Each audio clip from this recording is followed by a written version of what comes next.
Dylan, Yes. since you are the guest, you can choose our intro music. All you got to do is send me any link to any song, and I'll play it. The theme that I made for you in the first place. Yeah, that's a great idea. Yeah, we'll play the theme you sent us. So there you go, Dylan. That's your right as our guest. You get to choose the theme song for this episode. Any song you like. Having sex with girls is gross, I like penis the most. If you're fucking toddlers, I will gladly join. I enjoy the anal region of the groin. I love to fuck, but they do kinda look like donuts. So they taste really good. I don't wanna be told to fuck girls. I just gotta fuck men each and every day. I don't wanna be told that I'm gay. People like the dick, occasionally. Girls on the side make the area gray. I like to fuck my bros after we super smash. My dick in your ass will always make a serious clash. I toss the salad if you don't have a dildo. I swear to God, if you call me a homo, maybe I fuck boys, but that doesn't make me gay.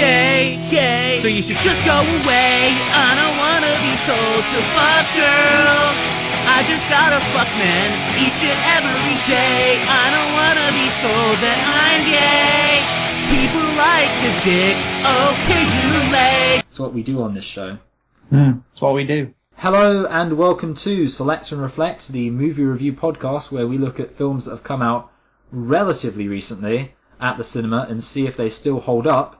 I am your host, Michael, and I'm joined by my co-host, Luke, and our first ever special guest, the Rich Evans of this podcast, Dylan Whittaker. Did you just laugh at that, Dylan? Yeah, no, I don't know who that is, but I imagine it was quite funny. Yeah.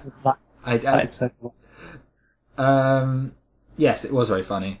And today we are going to be talking about The Disaster Artist. However, before that, for some context, we're going to have a general discussion about the best worst film ever made, The Room, which is of course vaguely related to the Disaster Artist, and just vaguely. Yeah.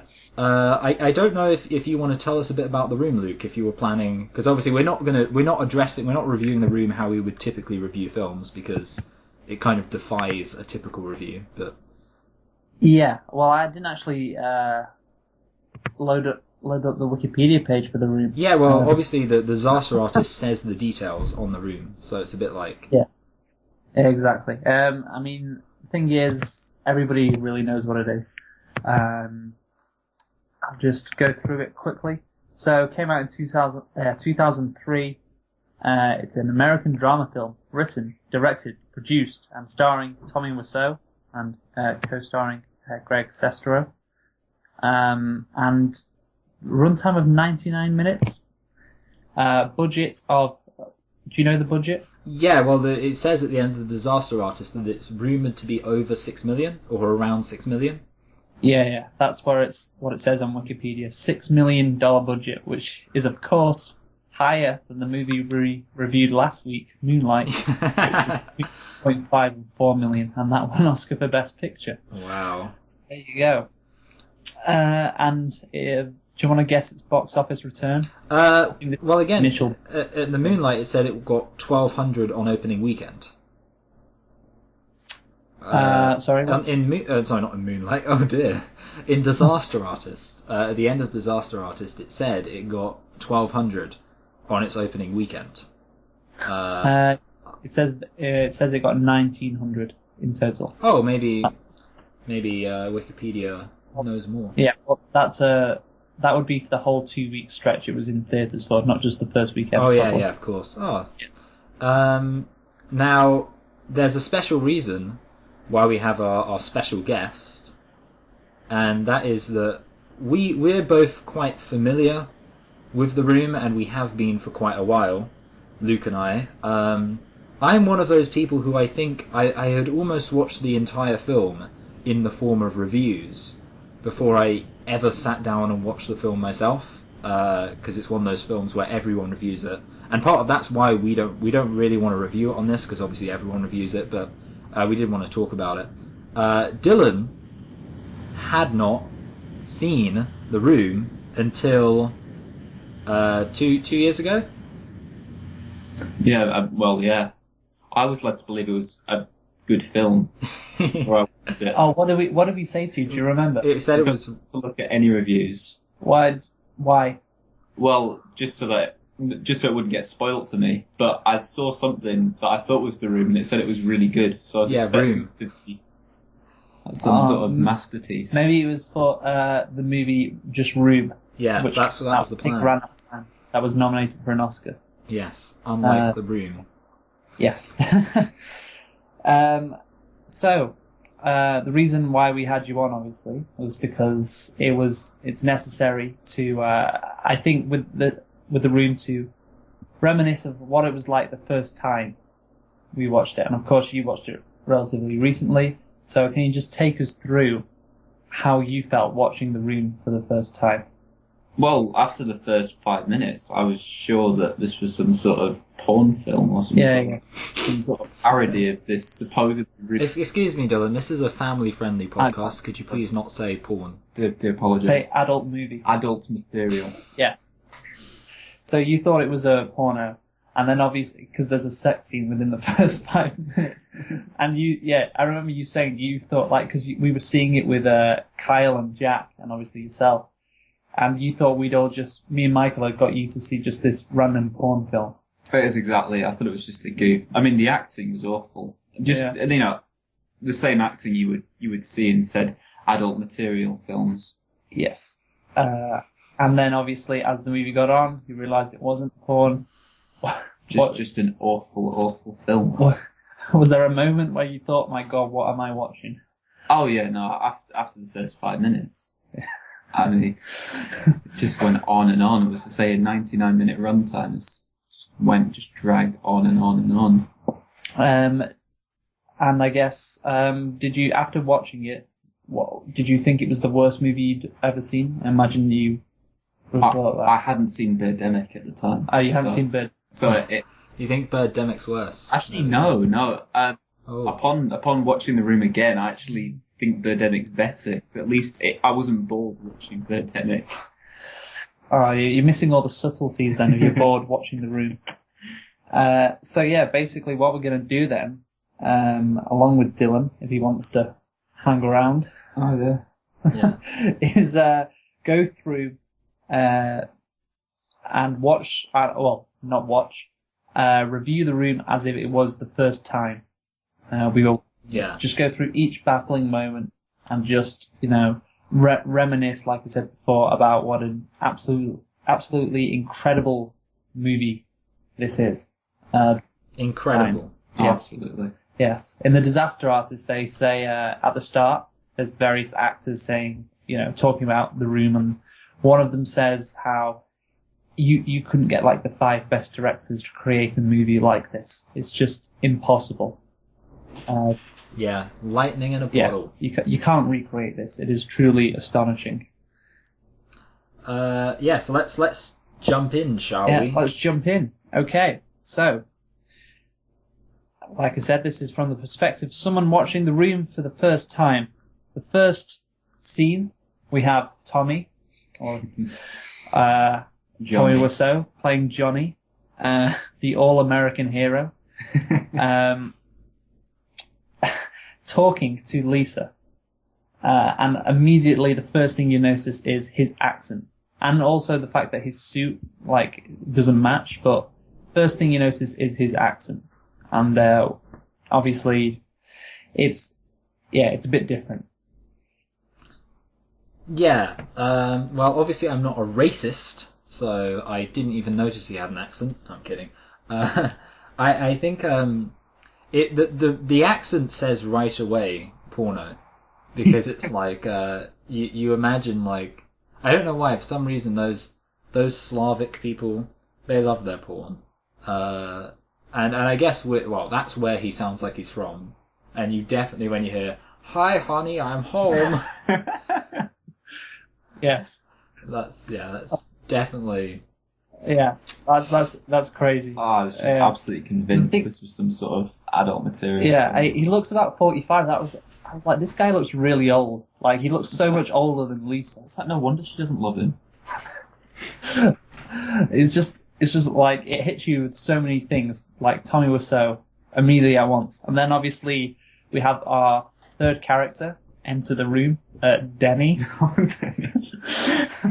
Why is Denny even supposed to be? So he's meant to be this guy that they adopted, but just lives in the room above them. And obviously, you have this question immediately, like, who is this their kid? Because he looks about 18. He just wants to join in. Yeah, and obviously when they have the sex scene, they want to join in. He wants to join in. And yeah, obviously Michael, as you know from watching The Disaster Artist, the actor who played him is actually 26 years old. Yes. My personal highlight about that bit is the way Denny walks in, and it just feels like the most sitcom thing in the world. He like walks in, and you expect to hear kind of the laugh track and the cheers, like, "Hey, it's that character we all love," and he'll just be like, "Hi guys." Yeah. But it's not a sitcom. No. Because it's not a comedy. It's a drama. It's a drama. Okay. After that, there's okay. So obviously Tommy Wiseau, we've already established that he looks weird, he sounds weird, he dresses weird, and then he does that laugh, that famous laugh. The I don't know if you want to. There you go.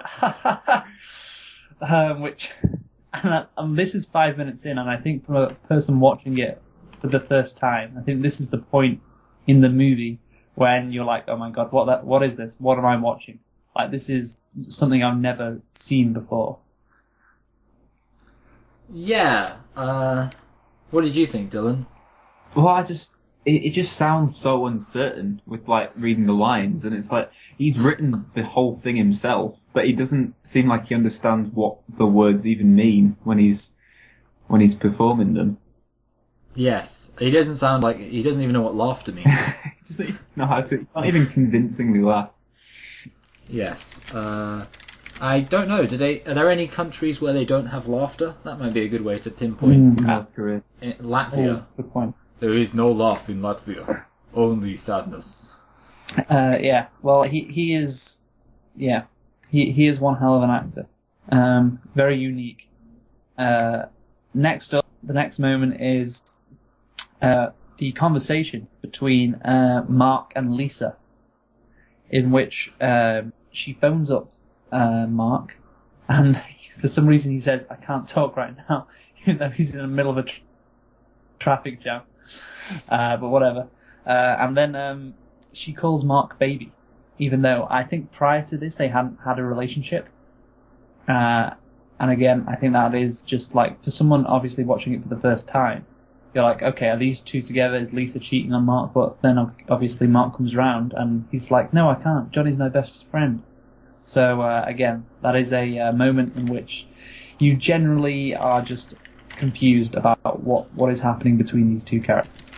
Yeah, I mean, I assume possibly the reason why she calls Mark baby is because Tommy Wiseau called Mark in the film and Greg Sestero in real life babyface, and I imagine that was just a force of habit for him.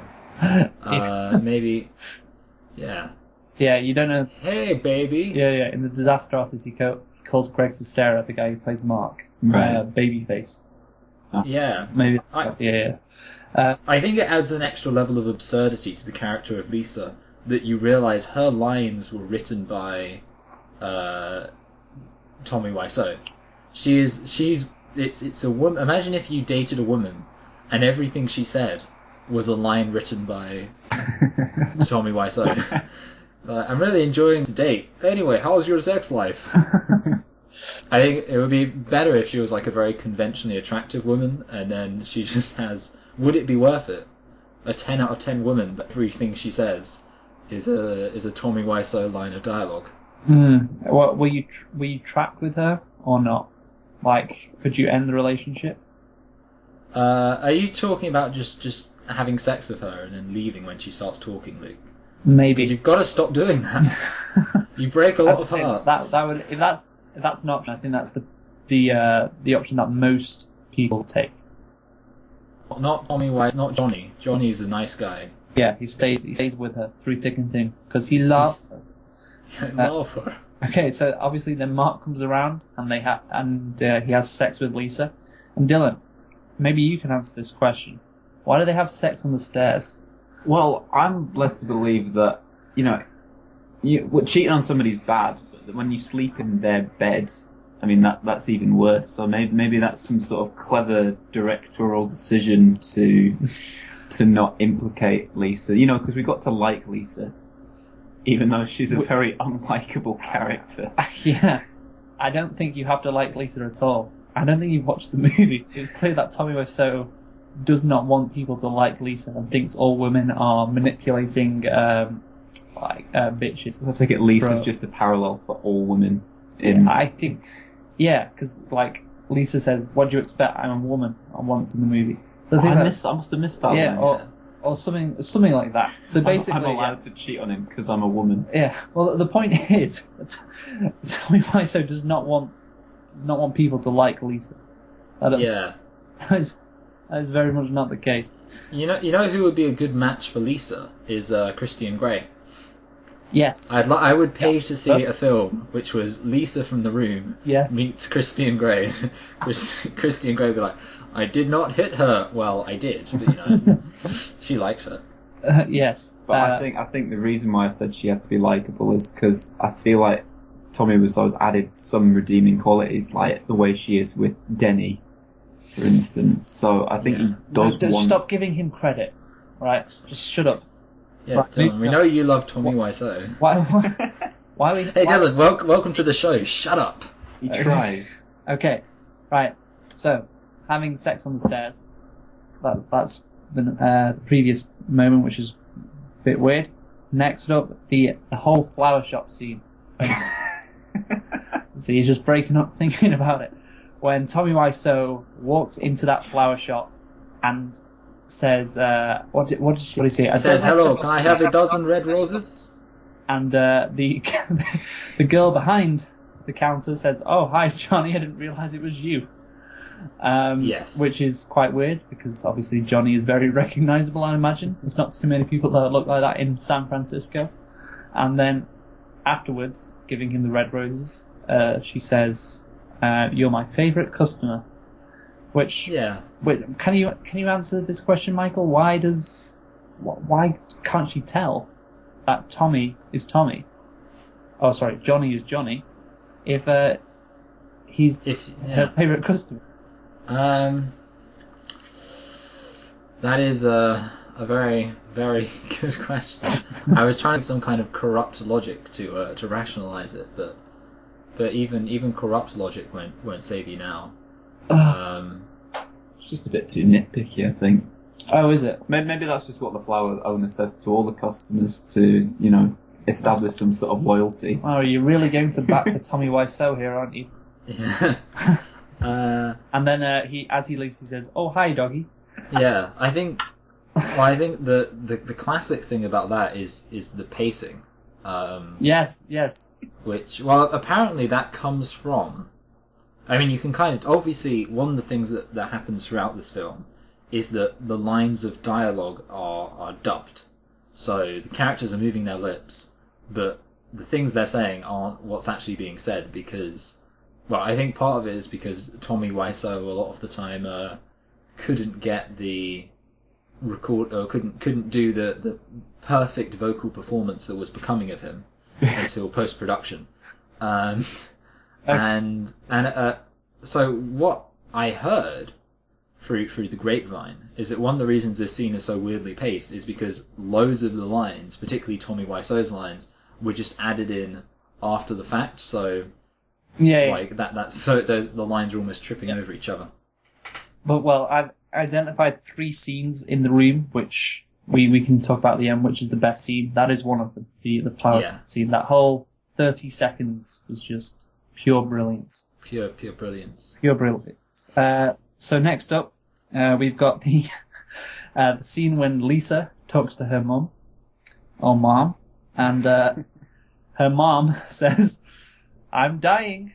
No, Oh no, it's just so like said in passing. Oh, and I'm dying. Yeah. And I'm dying. I'm definitely dying. And Lisa goes, "No, you're not." And then obviously, I got the results back this morning. I definitely have breast cancer. You sound so proud of that.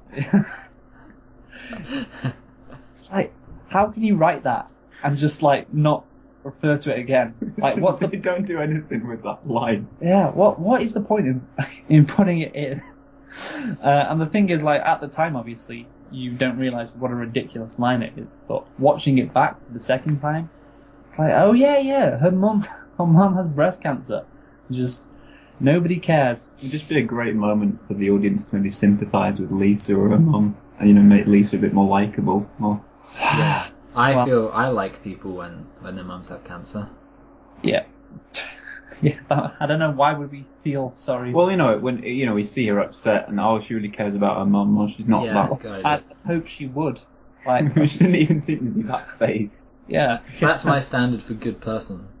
If you seem upset. Oh god. Okay, and then after that, we have the two random people, Michelle and the Me Underwears guy, come into the house, have sex. And this is the thing, like, obviously we learn later that they're the friends of whoever, but at the time it's just so completely random, and obviously we hadn't seen these characters before. I think, I remember it was like you or Kyle, like you were just like screaming at the TV, like, what is this? Who are these people? I think that was probably Kyle. Yeah, Kyle likes to scream. More about pacing than I do. Yeah, so there's that. And then after that, what do we got? What have I written down here? So Lisa, after trashing Johnny to her mother, and trashing Johnny to Mark, just completely like destroying him, and saying what a bad, fiance he is, and how she doesn't want to be with him anymore. She says this line, Johnny cares very deeply about, the people in his life. And she says that to her mother, and this is after everything that has gone on. So, Michael, explain that.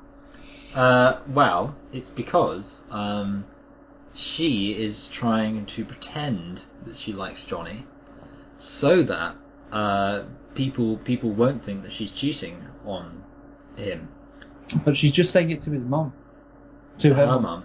Well, her mum's the most. Her mum really likes Johnny when you think about it. So it's kind of like, in fact, I'm pretty sure her mum likes Johnny more than her mum likes her. Yeah. Maybe that's why she's jealous of how great Johnny is. Cheerleader for Johnny, isn't she? Because all women care about is money, and Johnny has got money. Yeah, that is true. Yeah. I like how they don't. The funny thing about Johnny is they do spend a lot of time focusing on the fact that he's going to get the big promotion, although then he doesn't get the big promotion, and then she hates him because all women care about his money. Yes. Okay, so the next scene is again one of the best scenes in the movie, and so far we just recap what we've seen so far. We've seen a relationship between Johnny and Lisa. Which obviously Lisa doesn't want to be in. Obviously, the execution ain't great, but this is what the movie's been about so far. And then, obviously, Lisa having conversations with her mother, Lisa cheating on Johnny, all that stuff. All between Johnny and Lisa. Yeah, all makes sense, yeah. Yeah, because it's about them. But then, about them. Yeah. Then the next scene is the root scene with Denny. Yes.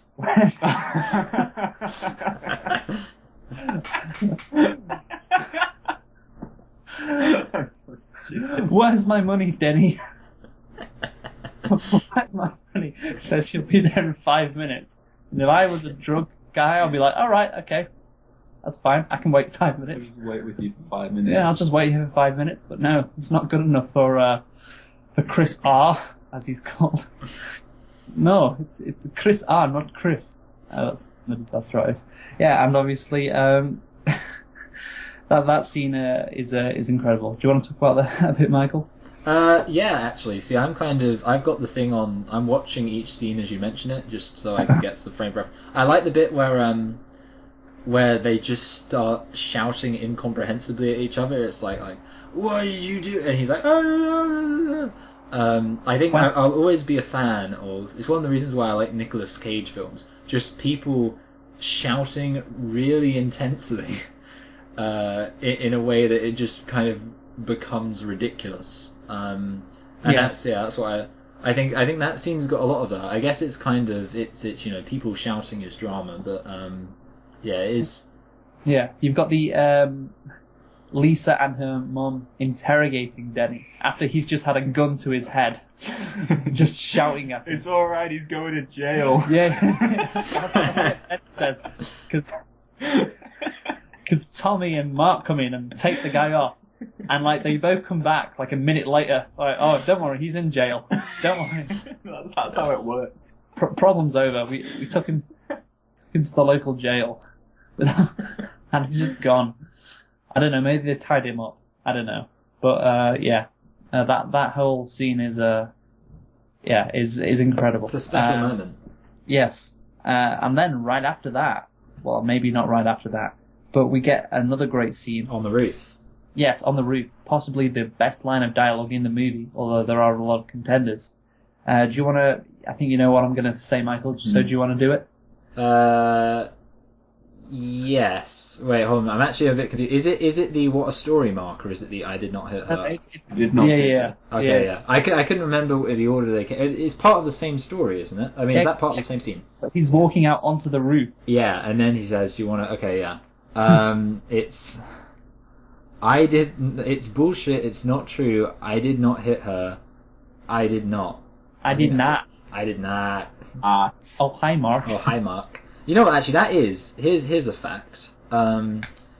Before I knew about the room, and I think this would have been about 2011, I was on Reddit like a nerd, and I remember like someone I think somebody said on Reddit like that's bullshit or something like that, and then like it was one of those things, those circle jerk things they do on Reddit where they all just post a massive comment. And it was like, oh, it's bullshit. I did not hit, blah blah blah. And then at the end, someone said, "Oh, hi, Mark." And I was looking at this, and I was like, "What the hell is this?" And then, like, it was such a bizarre thing, because I'd never seen the film before. I just saw, like, it's bullshit, I did not hit her, it's not true. And then, "Oh, hi, Mark." And then someone posted a clip to the video, and I watched it. And when I first saw it, I thought it was from, like, a TV show or something, or, like, from a sketch show. I thought it was from, like, one of those low-level sketch shows that they had in the 2000s in America on Comedy Central or whatever. Like the Tim and Eric show. And I was like, oh, that's funny. And I think I saw it was in a film called The Room. That was the scene I saw that introduced me to the film. So a very special scene for me personally. It is a very special scene. And then obviously there's the line of dialogue in which, as you said before, Johnny says, "Oh, what a story, Mark." Or, what a story, Mark. To the story of Mark telling him how this girl who had a dozen guys got beaten up, put in a hospital on Guerrero Street. And that amused Johnny quite a lot, obviously. Nice little subtext of the film. And so after that, we have yet more brilliance when Denny comes up onto the roof, and Denny says something to the effect of, "Oh, I want to, every time I see Lisa, I want to kiss her and tell her I love her." And it was obviously for the first time watching it. What did you think, Dylan? How creepy did you think Denny was? Denny is such a creepy kid, though. I mean, like going back to the bit right at the start, he wants to join in. Yeah. But nice, so creepy, Denny. It's even better than the actor was 26. That just makes it so good. So okay, so there's that bit. The three main male characters each showing off their acting talent. After that, what was this? Oh yeah, so I just picked up this line of dialogue which I missed actually before, but watching it a couple of days ago, I got when Johnny sits down and Michelle and Lisa are talking about Lisa cheating on Johnny. Yeah. And then John comes in the room, sits down, and he asks Michelle, "Did you get a new dress?" And Michelle's response to that is, "I better be going." And she just leaves. And so I don't know if you remember that, but she didn't actually say or answer Johnny. She just says, "I better be going," and leaves. Which I think I didn't pick up on that, which is why I wanted to point that out, because at the moment it's just like, what is going on? I mean, this is like, yeah. Well, the funny thing is that happens in even quite conventional, normal films. You get characters just ignoring what other people say. That happens a lot more in film land than it does in real life. Like, you can just be like, "Where are you going?" and the person just silently turns around and then leaves. I think there's no reason. No, yeah, I realise. Yes. Yeah. Obviously, Okay. In other films, it makes slightly more sense. She's just rude, isn't she? She's just rude. Like all women. So, Yeah. this is sort of the message the film's trying to... Yeah. Okay, and then we get possibly the most famous line of dialogue in the whole room after Michelle leaves. You're Johnny... tearing. Yes. Me. You're tearing me apart, Lisa. Dylan, when you first heard that line of dialogue, what was going through your mind? I was thinking he's trying. He's trying. He's trying. Oh my god. Yeah. So, whoa. Yeah. Talk to me about that line a bit, Michael. Well, of course, it's a reference to a film starring James Dean. Now, obviously, this is a film that many have thought might be a pornographic film. So I should clarify, we're talking about James Dean, the genuine film actor. Yeah, thanks for not the disgraced male performer. And yes, it's from. Is it from A Streetcar? No, I can't remember what it's from. I feel like I should actually remember what it is from. But anyway, yeah, the line is "You're tearing me apart." It's actually referenced in The Simpsons too, in an episode which is based on Twilight. It's very confusing. There's an episode of The Simpsons, a Halloween episode based on Twilight, wherein the character of Edward Cullen, who isn't actually called Edward Cullen, says, "You're tearing me apart," and he does it in the exact same way. So I don't know why. I mean, apparently people like referencing this line, especially vampires, because Johnny's a vampire. Exactly. Yeah, and also Johnny doesn't seem to care that Lisa accused him of domestic violence, which I think is pretty interesting. Well, apart from that one line where he's like, "I did not hit him." Yeah, he doesn't confront her about it. He didn't hit her, so He just doesn't care. nothing to be ashamed of. Still wants to marry Lisa. Still wants to, even though she's lied about him beating her up. But there you go. Johnny's got weird priorities. I feel like maybe they settled that off camera. Well, yeah, they needed to make room for the important scenes to contribute to the story, like her mum having breast cancer. But Chris R, the drug dealer, exactly. Yeah. He needs to be in there. Vital part to the story. Okay, and so after that, then they play football. Yeah. Which is again another iconic scene. Mm. The guy is that the bit where the guy falls over? Yes. No. I'm talking about the Me Underwears guy falls over. Yeah. Not Peter the psychologist. Oh wait. Well, is that the one where they start like a fight over it? Like he falls over and then they're like, "Oi, what are you doing?" I'm sure there's a bit where like some bins, doesn't it? Yeah, that's it. Not been a good week for the Me Underwears guy at all. Okay, and then Johnny, for some reason, he hears Lisa and her mum talking about the fact that Lisa doesn't even like Johnny anymore. So Johnny decides to start recording their conversation, or recording the telephone call for some reason, which is bizarre in itself. And then he decides to... Then the movie decides to show 30 seconds of Tommy setting up that recorder. I'm Just watching in case. him setting up the recorder right now. Which he just happens to have on his person. Yeah, Yeah. which he just happened to have. But I think it's good to know, Dylan, that Tommy Wiseau doesn't cut corners. He wants you to know that he set this up properly. Yeah. So there you go. Then on to the next one. Johnny still wants to marry Lisa, despite the fact that Lisa just said she doesn't even like Johnny. I mean, for me, I don't think I'd marry someone if they didn't like me. You would? I don't think I would, no. Oh, I thought you said you would. I was like, No. Jesus, you that desperate. We can cut that out. Okay, we can cut that bit. Yeah, we can cut out the bit where you called Dylan a desperate loser. Yeah, we just cut that out, yeah. Okay, the next bit is when... So are they all in tuxedos? And Mark's like, no, is it Denny who said, do you want to play football? And Mark's like, nah, I don't want to, I'm in my tuxedo. Like any rational person would. And then they all start doing that chicken thing, like, cheep! Stupid chicken thing. Cheep, cheep, cheep, cheep. Cheep, cheep, cheep. Another stellar acting performance from Tommy Wiseau. Yes. Michael, what do chickens sound like? But actually, what a lot of people don't know is that the easiest way to imitate a chicken is to say baguette, like a baguette, like a French loaf. So you go baguette, and that's like a chicken. Baguette. They don't make the cheep, cheep, cheep. I feel like that's baby chicken. That's chicks that. Yeah. Oh, so you're not just a chicken; you're a baby chicken. Yeah. Oh, that's. I mean, that's an extra insult. Film. Tommy was so maybe it broke new ground. Okay.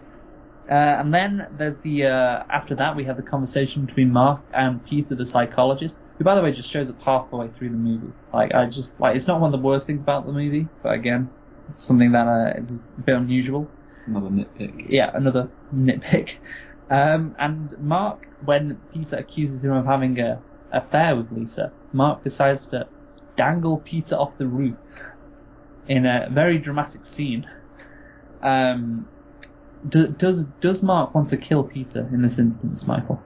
Well, you know that episode of Jake and Amit where they go to Murph and Emily's for a double date, and Emily wants to have sex with Jake. So they're playing spin the bottle, and Emily she kisses Jake, but she kisses him very enthusiastically, and Jake says kind of, hey Murph, I think I should bring you outside so we can talk about this. This is quite serious. And he's like, I think your wife, she or your fiance, sorry, she wants to have sex with me, and that's kind of, it's a bit awkward, and maybe you shouldn't marry her. And Murph's like, it's been crazy, but I think after this we're going to be better friends. And then they hug, and then Murph picks Jake up and goes to throw him off the balcony. And Murph says, I wasn't trying to kill you, it's only 7 stories. And that's kind of what I think. It's only 7 stories. So I don't know why Peter's being such a little bitchly about it, frankly. No, I don't know why. Well, how high is this roof supposed to be? How big a place to live? I don't know, see... It's set in San Fran, isn't it? Yeah. Oh wait, okay. I feel like I've got an idea. The problem is obviously it's green. The background's green screened, so technically speaking, really? he can decide how high up he wants it to be. But to be honest, based on the look, just like I'm looking at an image right now of the roof and kind of the background behind it, and you can see houses that are close by, and I would say that this is only about a 4-story tall and possibly only 3-story tall building, so he could survive. Yeah, that's nothing. Yeah. Well, actually, you say Peter could survive, but in the very next scene, we see how we see how fragile Peter actually is when he falls over trying to catch a football. Mm-hmm. In the people who play football in tuxedos, round 2. And again, obviously, you get the great camera shot of Peter when he falls, his face being right in the camera, which again shows off Tommy Wiseau's directing skills. He used that $6 million budget to the best extent he could. Oh, he definitely did. After that, we have another great line of dialogue with Mark and Johnny in the coffee shop. Oh yeah. Do you want to do it for us, Michael? Yeah. Well, you should be happy, Mark. Yeah, I know. Life is too short. Oh, thank you, Susan. You're welcome. How about something like cheesecake? No, not today. It's real good. All right. No, it's how. Oh wait, I'm coming up on it. But how was work today? Oh, pretty good. We got a new client, and the bank will make a lot of money. What client? I cannot tell you. It's confidential. Oh, come on. Why not? No, I can't. Anyway, how's your sex life? Now, what I like about that is that he gets the line leading up to it is, I can't tell you about this bank thing because it's confidential, it's private. Anyway, how's your sex life? Anyway, how's your sex life? It's a good thing I'm watching it in real time. Yes, one of the best lines there in the movie. Yes, okay. I think it works better in the context of just how random it is. Yes, you did very. That was a good idea to read out. To be honest, it wasn't even, my plan was really just to irritate you, but it turned out that we were quite close to the line anyway. I could have been going there for a good minute or so, but... Yes. And then we have a Mark and Lisa sex scene, which goes on for 2 minutes. And after that, they play football in a park. Wait, hold on. Which one's the one where they do the You Are My Rose song? You are my rose, you are my rose. Oh, it's like the music that's stuck on a loop. I'm pretty sure it's that scene. The soundtrack's the best thing about this movie. I will say that. Yeah. What do you think is the best thing about this movie, Dylan? Well, that's where the money's gone. It's all in the soundtrack. I guess so. Okay. So then Michelle and Lisa are having another conversation after there's another sex scene. I can't remember when. I just wrote down another sex scene. I hope it's between Michelle and Lisa. Oh. I think you're going to be disappointed there, Michael. And so Michelle is talking to Lisa about Lisa's like, oh, I don't care about Johnny. I'll just do what I like because I'm a manipulative bitch. And a gold digger. I'm a gold digger. And Michelle utters this great line of dialogue. Wow, your point of view is so different to mine. Yeah. Yeah. It's a classic odd couple. It just says it all, really, doesn't it? Yeah. Yeah. Think of how much time it would save if every film... What if in Arrival, instead of having their different discussions about their various disciplines, they just said, your point of view is so different from mine. Could have saved all that characterization. And you know what, that's why they didn't have enough time in Arrival for a random kid to be threatened by a drug dealer with a gun. Yes. Exactly. It just saves so much time, it's so efficient. Yeah. Oh, your point of view is different to mine. Ah, there you go.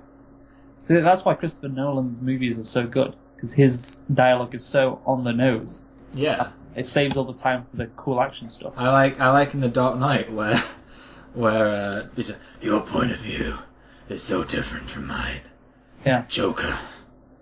That really makes the movie. Because I was confused. I thought they were very much aligned in their opinions. Yes. Yeah. Yes. Some of the audience members who are a bit slow, they need to hear that. So they can, fully grasp what Tommy Wiseau is trying to put on in front of them. Okay, next up we have possibly the best scene in the movie. Obviously, we'll decide at the end, but it's the scene with Tommy's birthday party, when everybody's gathered around. Johnny's birthday party, where everybody's there. Lisa, for some reason, has organised this party despite not even liking Johnny. And she decides, while the party's going on, to get everybody outside so she can have sex with Mark on the sofa. Even though if one of the guests just thought, hey, do you know what? I might need to use the bathroom, or I'm going to get another drink, they'd get caught. And eventually, they do get caught by a completely new character who we haven't seen before. A new character in this franchise, who derides Lisa and Mark for having sex and thinking, saying, oh, what's this going to do to Johnny? And then Johnny pops his head around the door and says another great line of dialogue, which I just absolutely love. He says, "You invited all my friends. Good thinking."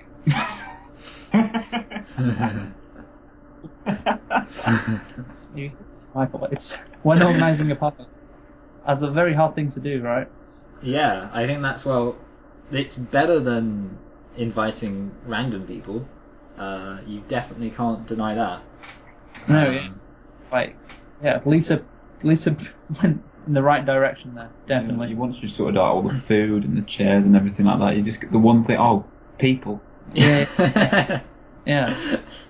So We've had that mistake before. Yeah. Yeah, you gotta give credit to Lisa there. Well, I had loads of people there, but what happened is I said, hey, let's all go outside, and they all left. So let's all go outside for some fresh air. Everybody likes you sent all my friends away. Good thinking. Good thinking. So yeah, I think that particular line is a bit of underrated dialogue. I don't think that line's appreciated enough. And then we get another completely bizarre moment in which Lisa decides to tell Johnny she's pregnant, even though they're not, and her reasoning is, quote, to make it interesting. I feel like this is something from like the first draft, like the discussion room. Oh, yeah. I'll have Lisa tell Johnny that she's pregnant to make it interesting. Yeah, that's a curveball. You know what? I don't know if you've got this down, but I might be a bit ahead of the curve. I'm just going through it. There's a bit where Michelle, I think it's Michelle. I struggle to tell all these women apart. She's no, yeah. Well, I don't know. She says you've got to be honest with Johnny, and then this other guy just goes in and he just says, "I agree with that," and that's his only line of dialogue for the whole scene. Which is yes. Yeah, I love how that guy just comes in from nowhere and just starts lecturing Lisa. It couldn't have been like maybe the psychiatrist or somebody. Just has to be a completely new character. And then yes, this is why this scene is so good. Has so many great moments. They go back inside, everybody, and then they cut to this random guy again, never seen before, who just randomly says, "Oh, Lisa looks hot tonight." I don't know if you remember that, Michael, or are you watching it now? I struggled to just find it. Yeah, I vaguely remember that. Yeah, and I remember I think my attention at that point had just gone. Oh, this is the best. Yeah, well, the thing is that it's kind of the scene with the party. It's almost impressively drawn out. They spend like a good It's a good. The whole third act is just the party. Yeah. So then Mark and Johnny fight. They stop. Yeah. Then they fight again. Johnny says, "Don't touch me, motherfucker." Yes, I'm watching. Yeah. And while this is going on, Lisa is still trying to save the party and still thinking it can continue after they've just had a massive bust up, the Johnny and his friend, which is pretty admirable on her part. So there they go. She's not that bad a person, maybe, though. Maybe you're right. Some redeeming qualities there. Yes, and then there's the round 2 of cheep, cheep, cheep, cheep, where Johnny says that to Mark. For the second time, Mark gets called a baby chicken in the movie, and yeah, that sums it all up. The party, 2 minutes of just absolute magic. What else can you say? Perfection. What do you think, Dylan? Oh yeah, no, it's inspired. It's a real credit to Tommy Wiseau and his writing talents. Yes, well done to Tommy Wiseau.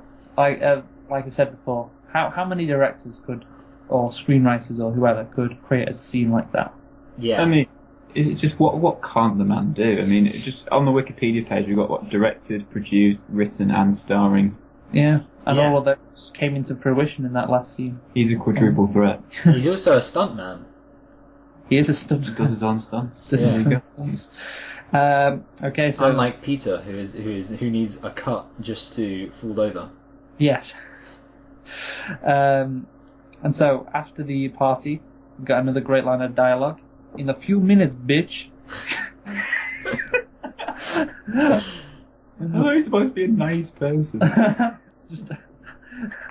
Oh god. That's a great line. And then he's smashing up the room, obviously. That's a reference. Oh, there we go. Roll credits. Oh, wow. He's smashing, just like Citizen Kane, exactly the same. Yeah. And he's trashing up the room, and then he throws the TV out the floor, and then there's a cut to the TV landing actually on the floor outside, which I very much appreciate. I don't know about you, Michael. I think it's a metaphor. Yes. It's a metaphor for his life. I wasn't going to explain what for. I think it's a metaphor. It's a metaphor. Yeah. there you go. And then, he shoots himself, Johnny, ends it all. And then Denny comes in. We've forgotten about him. And he screams, Johnny's dead. No, it's like, wake up. Yes. Johnny's dead. Wake up. What the fact he's probably missing a huge portion of his brain thinks he can revive him. Yeah. Oh, poor Denny. He just doesn't understand life, does he? Oh, he's just so innocent. And there you go. That is the end. Oh, Lisa's back as well. Lisa comes back. She doesn't like Mark. She blames Mark for Mark blames Lisa, even though they're both at fault. No, because Mark's an idiot. Yeah. It's all Mark's fault. Yeah. Stop white knighting for Lisa. Yes.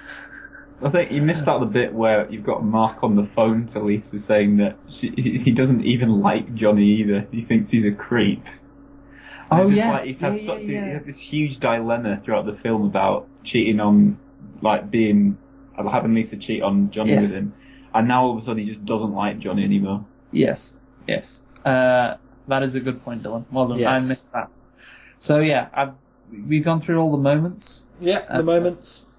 About 26, which I listed as just like baffling, bizarre moments, which... I think that was a pretty good synopsis, Luke. Yeah. You've really outdone yourself. Yeah, there you go. So, that is The Room, and all that's left to do is work out which is the best scene. So I've got 4, candidates, which is the flower shop scene, the scene in which Denny's on the roof being threatened by Chris R., the scene in which the line of dialogue, I did not hit her, I did not, it is bullshit, oh hi Mark, or something to that effect is uttered, and then obviously the party scene, which doesn't have as many iconic lines. The party scene's also quite a bit longer. Yeah, it's got length, it's got, that is it, that's the case. Length, just like Johnny. Exactly. Wow. So, what's your favourite scene in the movie? Well, pick. Oh, sorry, I thought I was asking who you were talking to, but I worked it out now. Well, I actually have, so I'm not going to pick any of yours. Oh, wow. Well, I'll tell you what. One of the things that I do think is that a lot of the time it's just Johnny, or Tommy Wiseau, delivering these weird lines. And obviously it's funny, but what I find more funny is when everyone else is forced to be an active participant in this absurd reality that Tommy has created. And that's why my personal pick is the cheap scene where they're all in tuxes. They're all in tuxes, and they're just, and because the thing is, you have to realize these were actors who were told, because when for example, Tommy laughs after being told that a woman got beaten up so bad she ended up in a hospital. That's just him doing it, and everyone else is confused. But it's him doing it. When everyone else is forced to do this bizarre action, I just imagine that. I just appreciate it so much more that they were all forced to just stand around in tuxedos and go cheep cheep cheep cheep. Like, it's okay. What people do, it's human behavior. Okay. So that's my personal. That is and it's quite short, which I quite like. It's one hit. When Tommy brings everyone else down to his level. Yes. That is a good point. What about you, Dylan? What's your favourite scene? Well, I'm thinking, because it's not supposed to be a comedy. That's the thing. It's a drama. So what's the criteria for a good scene? Are we saying the funniest scene? Yeah. It's just what's your favourite scene? Yeah, Dylan, you can use any criteria you want. If you want to pick the scene that you think was most impressive on a technical level, then go for that.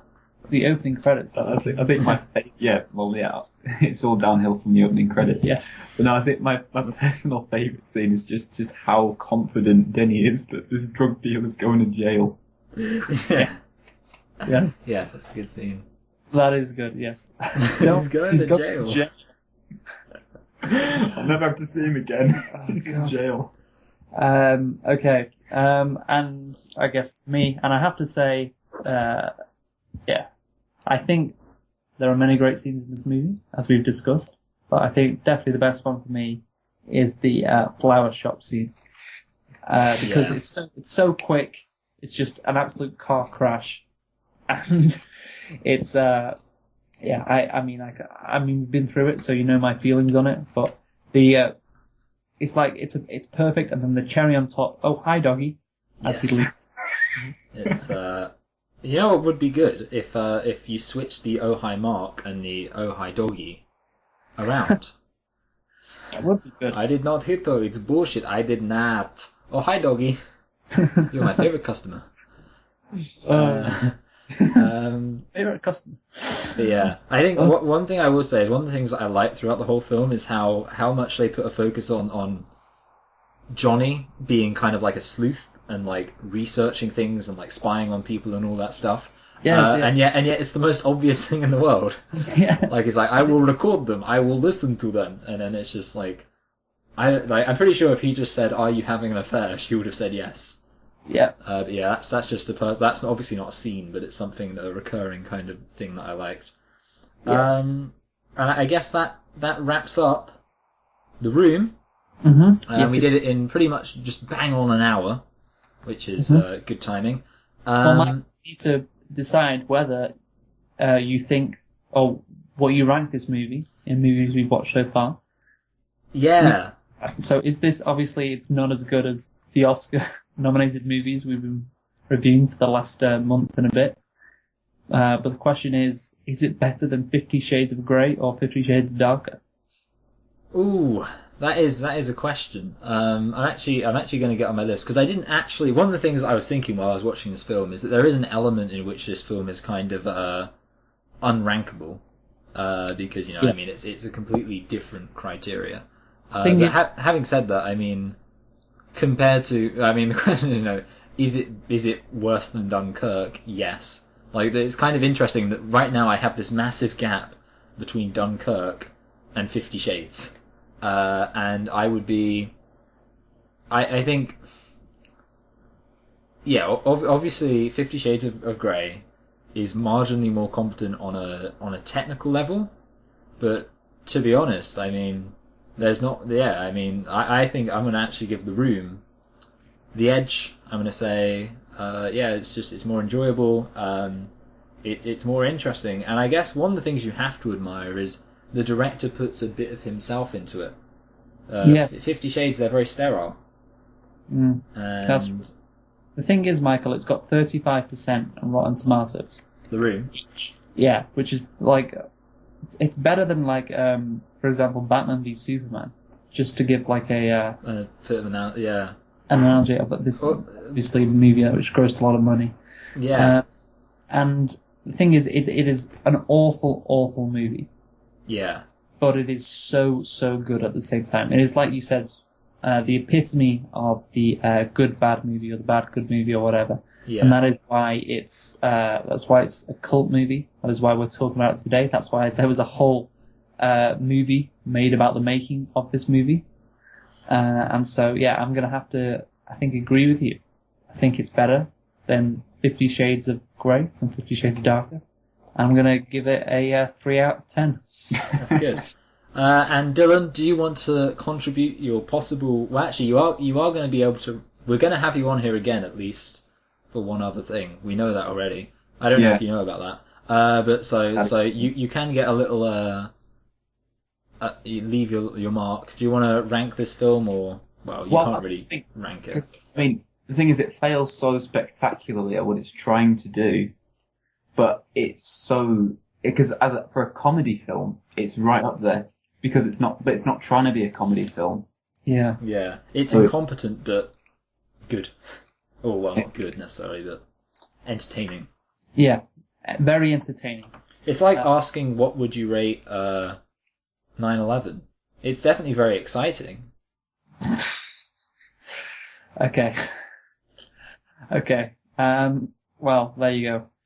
So, what do you think? What would you give it, Dylan, out of 10? I don't know if it deserves a rating out of 10.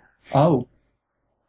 Well, the thing is, like, obviously, it's a weird film to rank out of 10 in a way. The thing is, it's intended to be a drama, but if you look at it as a black comedy, as Tommy Wiseau redefined it as, then immediately it becomes better. The ranking goes straight up. Like for a drama, it just gets 0 because that did not. It just didn't set the right tone for me. Oh, that's fine. But you can see it was trying to do that. Yeah. The thing is, it's absolutely awful, but it's entertaining, and that's why I think 3 out of 10.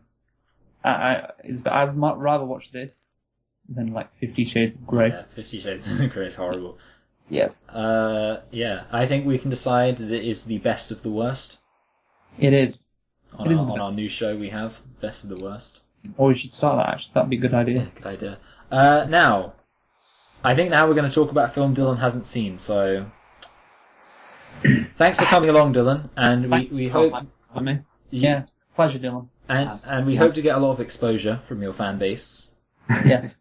How are the Corrydale reviews going? Yeah, a lot of shout out to my Corridor review channel. Is that still happening?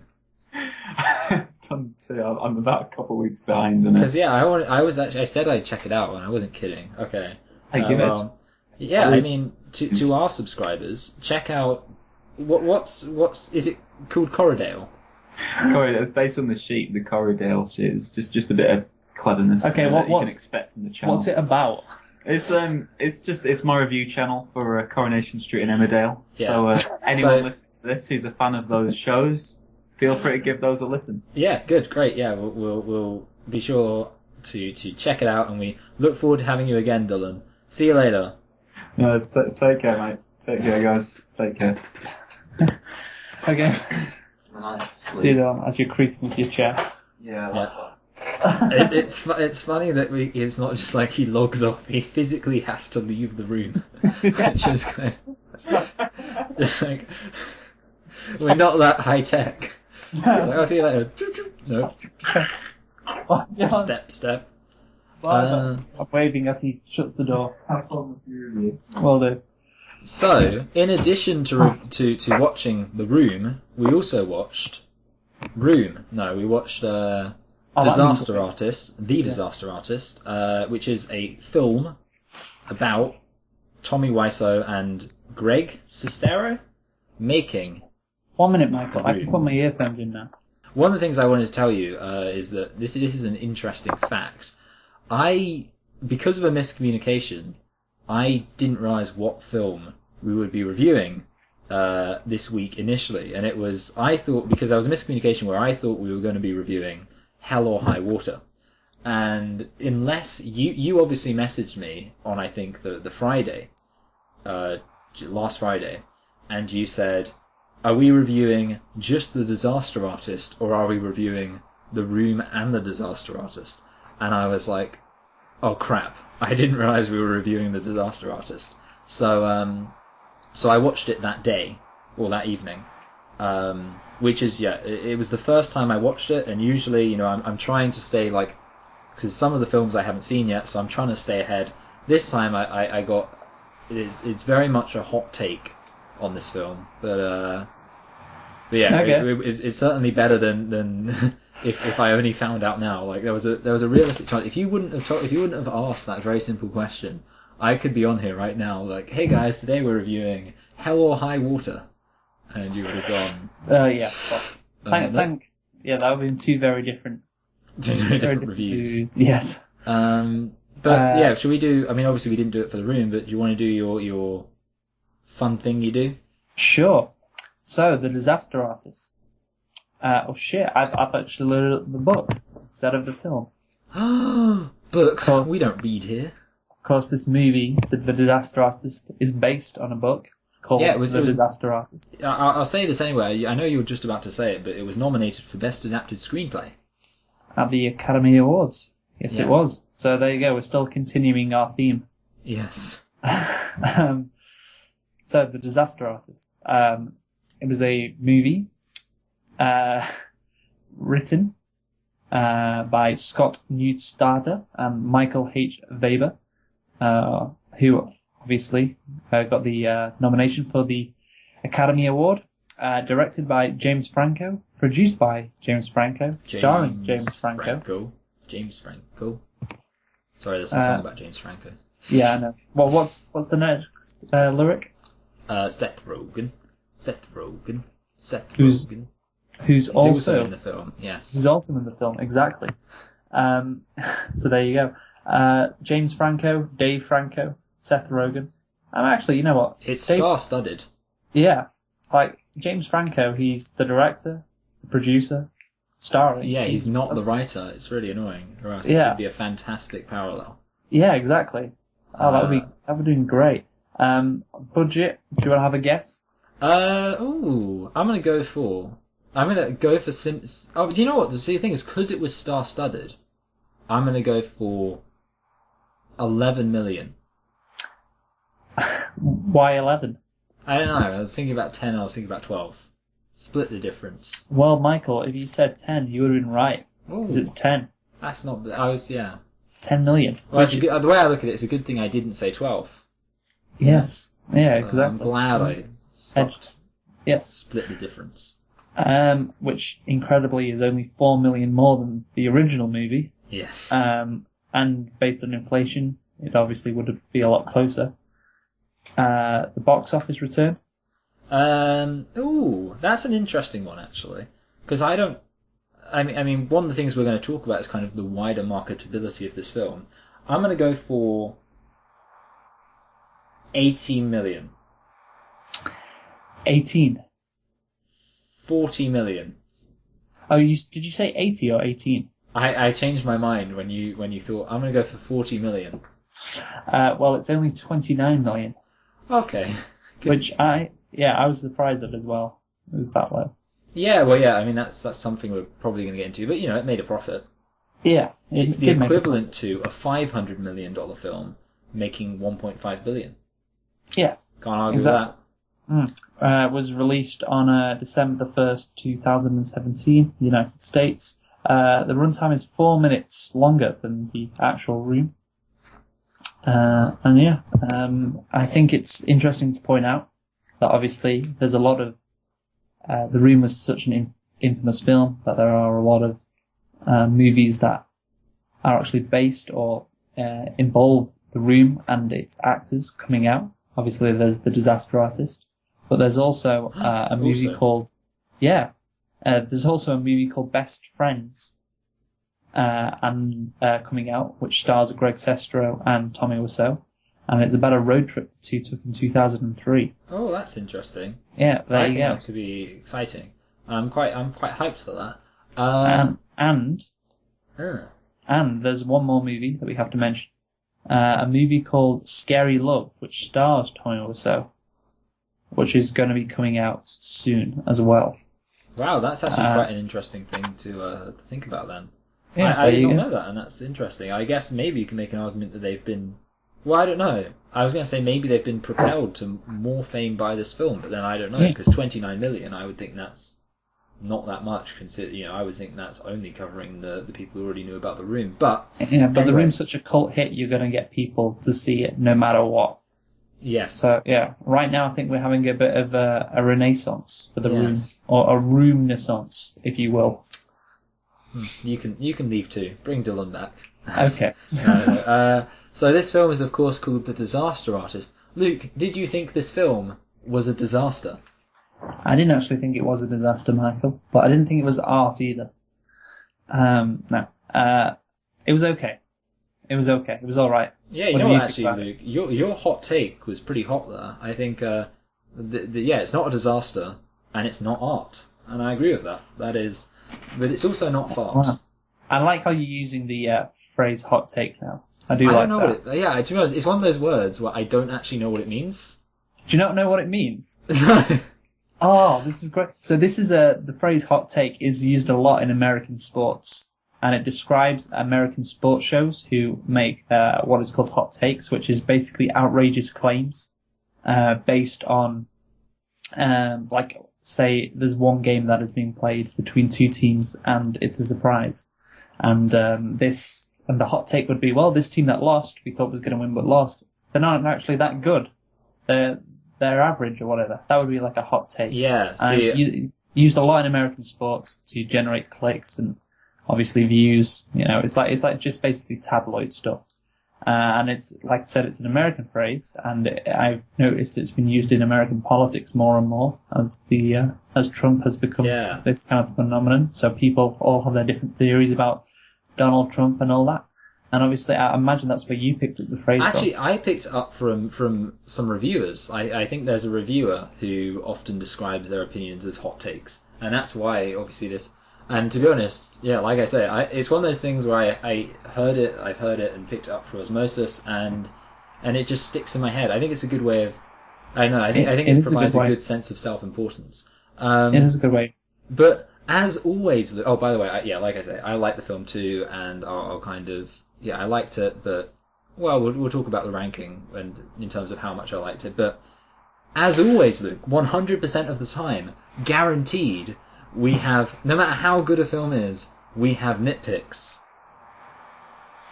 Yes. Well, I guess we're going to have to disappoint the people, Michael, because we don't have any. We don't have any nitpicks, which means that this film is a 10 out of 10 because there's nothing wrong with it, and that's how films work. Mm-hmm. If you shot a video of a blank wall for an hour and a half, then there'd be nothing wrong with it, and therefore it would be a 10 out of 10. Yeah, exactly. No, the weird thing, filmmakers should just play it safe. Yeah, the weird thing, I was looking for it, and I'm quite good at stretching for them, but yeah, I didn't see a single thing where I was like, oh, that's a problem, or I'm going to write that down because it's bad. So we can just skip that and dive into... I think the first thing I want to talk about is the acting, because... To me, I think James Franco is a significant part of this film. Oh, really? Because, well, the story is take. he went to the Rio in Vancouver, and they were showing The Room there, a late night screening, and that was the first time James Franco saw it. And it so happened that when he was there, Greg Sestero was signing copies of his book, The Disaster Artist. And as I understand it, James Franco was like, oh, I guess the story behind this is pretty interesting. And Greg Sestero was like, yeah, it kind of is. And then they explained the story, basically. And James Franco was like, oh, I want to make this into a story, or into a film. So he produced it. James Franco he has directed a lot of films. But to me, James Franco will always be Harry Osborn from the Sam Raimi Spider-Mans. Yes. And that's the thing, I haven't really seen him anything else, and that's really all I associate him with. I probably have seen other stuff, but yeah, I just think... He's in Planet of the Apes. Oh yeah, of course, yeah, he's in that. But, I mean, I would not say he's a bad actor. And in this film, I have to say, you really, especially as the film goes on, I didn't see James Franco. I thought it was a very, I don't want to say fantastic acting job. I think it was, the character of Tommy Wiseau is one where, it's not so subtle that you even need to be a good actor to play it, I guess I'd say. Yeah. But having said that, I do think, I'm not saying I could play it, and I think kudos to James Franco for a very good performance. He's very believable as Tommy Wiseau. And I think that is the key. For a person who's so unique, who's so, I guess, unbelievable, to have someone who can play him and play him convincingly is, like you say, impressive. So, welcome to James Franco. Yeah, and I think that's kind of all the acting, I guess, it's kind of convenient in a way that James Franco is a very, very good Tommy Wiseau, and I couldn't really fault his performance at all. Yeah, my only thing is I don't know that you necessarily need to be a great actor to play Tommy Wiseau, because I think it's a bit like saying you need to be a great actor to play Borat. It's just like such an over-the-top character that... the funny thing is, of course, his brother, David Franco, star of 21 Jump Street and nothing else. I've seen him in a couple of other high school movies. Yeah, actually, I imagine. He works quite well as a Greg, in terms of looks. It's kind of convenient that these two brothers seem to actually, at least on the look scale, they're not unbelievable. I guess, the thing is, I don't know much about Greg Sestero, so I couldn't necessarily criticize the acting. He's in Now You See Me. Oh, I know that film. He's also in Neighbours. Neighbours become good friends. Not that Neighbours, the Neighbours with Seth Rogen. Oh, you mean Bad Neighbours? No, it's just called Neighbours. No, it was marketed as Bad Neighbours in Australia at least, and I think also in the UK because of we have the show Neighbours here. Australia has the show Neighbours, and we steal it from them. And Neighbours 2, Sorority Rising. Yes. Which I also think has Chloe Grace Moretz. Oh, he's in Superbad as well. Oh, he's small role. Yeah. But yes, nothing wrong with his performance, and I guess with these two actors, because this is really a story about two people played by two actors who do I think broadly all I have to say on it is they both do a good job playing the actors they play, or playing the characters they play, and they have this friendship. And there's two things this film is about: making a film and making a friend. And and I think, well, that's a good way to put it. The first thing I wanted to say to that regard is I thought there was this fantastic characterization at the beginning, where Tommy he gets up and he does this ridiculous performance at this art place, and what we've had before that is or theatre place is Greg giving this very timid performance, and David's initial reason. Greg's initial reason for wanting to befriend Tommy or work with Tommy is because he's so impressed by how fearless Tommy is, by the fact that he just is completely crazy basically. And they have this really good scene, I think, very early on, where they're in the restaurant, the diner, and they do this Shakespeare, I guess, something like that. And Greg is a bit timid, and Johnny's or Tommy's do it, read that, and he brings Greg out of his shell, and that's a very kind of believable reason for Greg. Did it actually happen? Yes. It did happen like that.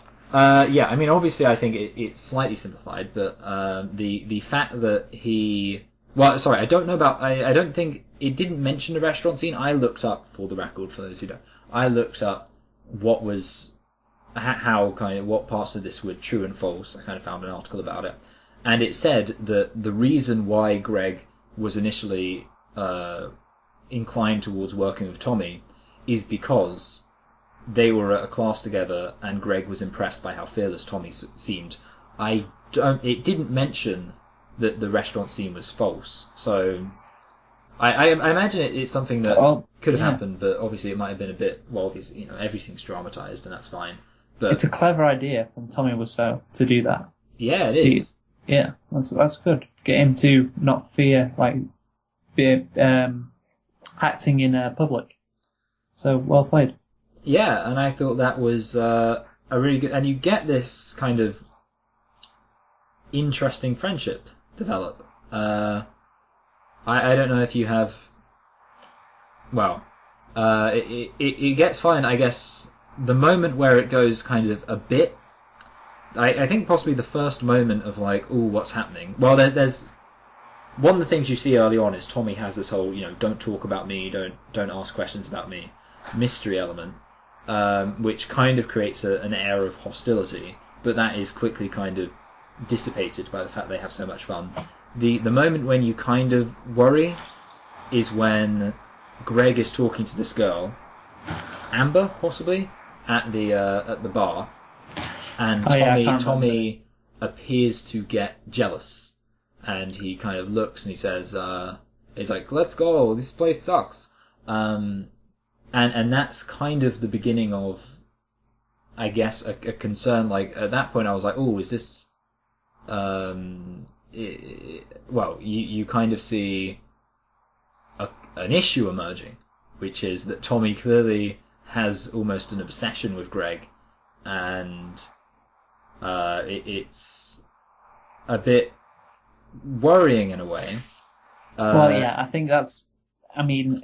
Tommy is constantly seeking validation, I guess, and he gets it from this one person obviously Greg says you're fearless, and he likes that a lot. Yeah, he latches Obviously, onto it. he's like, oh yeah, maybe it's like it's a good boost for his ego. Yeah. And so obviously, and if he loses Greg, then he loses that maybe self-worth.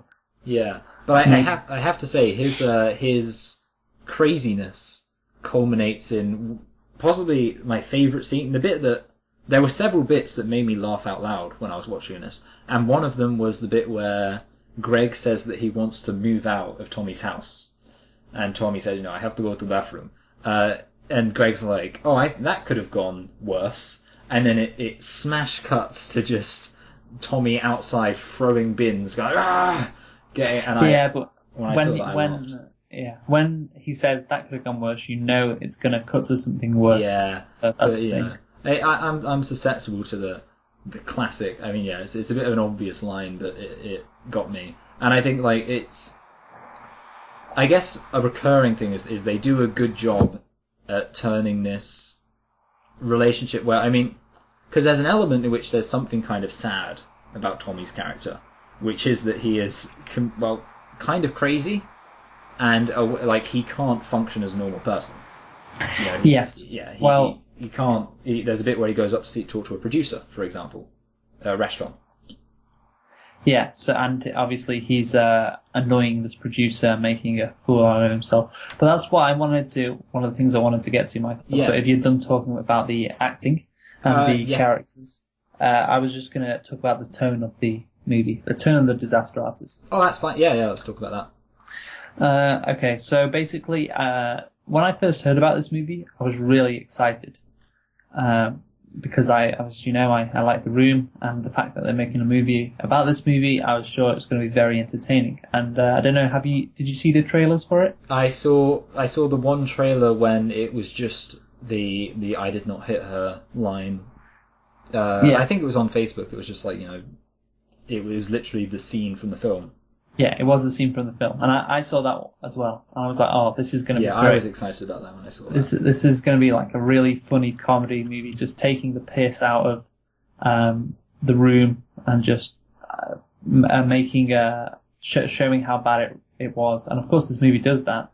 But I think the problem with this is it's not the Disaster Artist. It's not funny. I don't think it's a comedy. And I don't think it was for several reasons. One of them is that you care about Tommy and you feel sorry for Tommy. And this is because you spend obviously 40 minutes before The Room starts, obviously learning about his hopes and dreams, and obviously he gets let down a lot and insulted by the Hollywood producer, and you feel sad for him.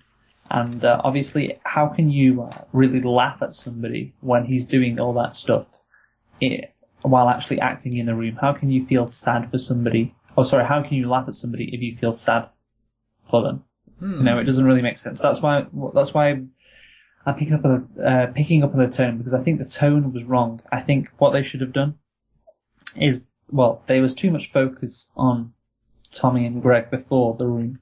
I don't know if you agree with this, but I don't think they should have focused how much about how they struggled in Los Angeles. I would like to have seen more focus on the actual Room, the actual movie, because that's why I would have gone to see it. I didn't, but that's why if I was going to, that would be the primary reason for going to see this movie, to see all the scenes reenacted. And for example, the scene where the director, or Seth Rogen, he was actually the director, is talking to Tommy about how you shouldn't laugh when Greg is telling you this story about a woman who got beat up sent to a hospital on Guerrero Street. Yeah. And he just, what a story, Mark. And it's a ridiculous scene. And as we went through before in The Room, there are so many of those ridiculous scenes, ridiculous moments that you could focus on. But they don't focus on those scenes very much. Which I think is a shame. Maybe it wasn't in the book. Maybe Greg Sestero, or how you say it, didn't focus that much on the whole movie and all the different scenes that were really bad. But that's what I was hoping that the movie would do. And so yeah, I just think, to be honest, that I was expecting a comedy movie, but it was rather depressing in a lot of areas. Ah, you know what, Luke? This might be another La La Land moment. Because when we reviewed La La Land, for the fake fans who haven't listened to it, one of the disagreements was you, of course, said that you felt like La La Land, it was a bit too depressing, and it was a bit too kind of upset. Well, like, I don't know, I mean, you kind of worded it like, well, you wanted it to be a bit more kind of pie in the sky, happy, we're in La La Land. And I understand your logic there. And of course, I disagreed because I thought, I was expecting it. We had different expectations of the film in that case, and I expected it to be more about a relationship with the ups and downs. And like I say, I mean, we've already discussed that. And if you're not a fake fan, you can go watch the La La Land one. And again, I think it might be again because I didn't really have a problem with the depressing elements of this film. And I guess the other thing is, I don't necessarily agree with you that I wanted this film to be just a play-by-play of them making the film. And one of the things I think that can relate back to is we're going to talk later about how this film would have been received by people who hadn't seen The Room. And I would submit to you possibly that what you're describing is a film made for people who have seen The Room. Yeah, and you would agree with that, wouldn't you? Well, that's the whole point of the movie. Yeah, whereas... Like, what are you doing going to see this if you haven't seen The Room? I mean, that's, like, the thing is, like, if you had never seen The Room... The thing is, that's what the trailer was a scene from The Room that him doing takes over and over again. And obviously, if you hadn't seen The Room, you'd have no idea what this was. I actually agree with that, yeah. The trailer was misleading. Because the trailer was misleading, right? Yeah, because the trailer implied it would be... a funny movie about just all the absolute disaster that was the making of The Room. And the thing is, based on the trailer, obviously, it seemed like they were encouraging people to watch the movie who had seen The Room. It was specifically designed for those people. But of course, the actual movie wasn't like that, which, like I said before, was disappointing. Yeah, I mean, I want to talk... It's funny you should mention that, because one of the last things I wanted to talk about was basically the filmmaking and the fact that this was, in some level, a film about making a film. Obviously, it wasn't entirely a film about making a film, but that element did come up. And I think, to be fair, when it was dealing with that, it did it very well. For example, I mean, the scene where, especially early on, introducing the idea of the film, and I guess we'll kind of go into this later. I was thinking about this a lot from the perspective of someone who hadn't seen The Room, and I'm realizing that's kind of a difference in how we were looking at this film generally. But one of the things I was thinking is, for example, the way that there's a bit where he reads the script. Tommy, he writes out, it's so confusing, it's Tommy and Johnny. Tommy, first of all, there's the scene where he's describing the plot, and he says, like, also maybe Tommy, maybe Johnny a vampire, and you get all these kind of silly things. And there's a great blink and you'll miss it joke, except it's not a blink thing because it's audible, but, a close your ears and you'll miss it joke, which is that Greg Sestero's character Mark is named after Mark Damon from The Talented Mr. Ripley. Yeah, I got that. Which is that's a like I said, a classic blink and you'll miss it joke. But like I say, it's been the greatest drama since the Tennessee Williams. Yes, and there's that's great. And then there's a scene where he starts reading the thing, and you get this kind of idea of like what a silly film is. And I think that, for example, that was a good way of kind of setting up what you were dealing with. And then, I mean, the thing is, there were... I wonder, did you not find, for example... I mean, you say that you didn't find it that funny. No. For example, the scene where Johnny This was a scene I found very funny early on when they're filming by the set, and the set is designed to look like the alleyway. And Seth Rogen's like, hold on a minute, there's an alleyway right out there. Why don't we just film there? And to me, I thought that was, for example, funny.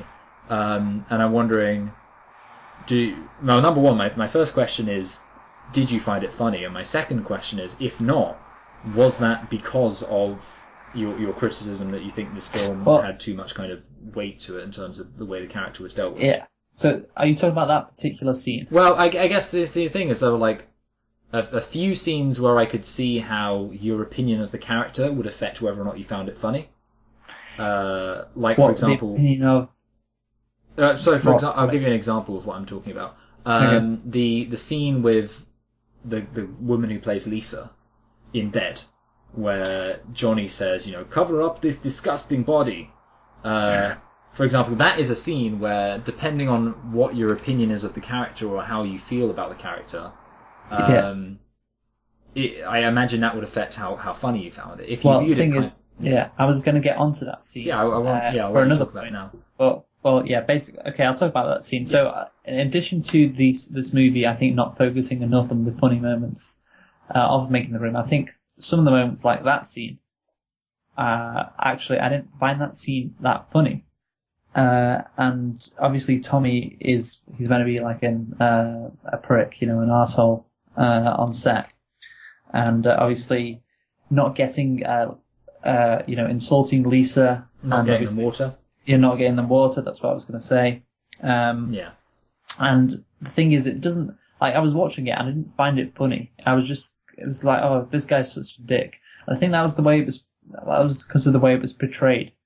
If you had put like funny like music or like kind of whimsical music over the top, as simple as that seems, I think that'd have worked, because in Always Sunny in Philadelphia, the cast miserable and depressing. Yeah, well they play, like I said, like dicks basically. That's all the characters are dicks, and so therefore, like when they do something, like you can imagine like the gang, as they're called, doing something like that, like how Tommy is acting. When he's saying, cover up this disgusting body, you can imagine like Dennis saying something like that. Yeah. And the thing is, like, it's funny when they do it because of the way it's portrayed. Like, those kind of scenes can be funny if you add in relevant dialogue and reactions and music, but they just seem like distressing is too strong a word, but like painful, especially the way Greg Sestero was reacting, obviously Dave Franco, and how he was like just appalled by it all. It took the fun out of it.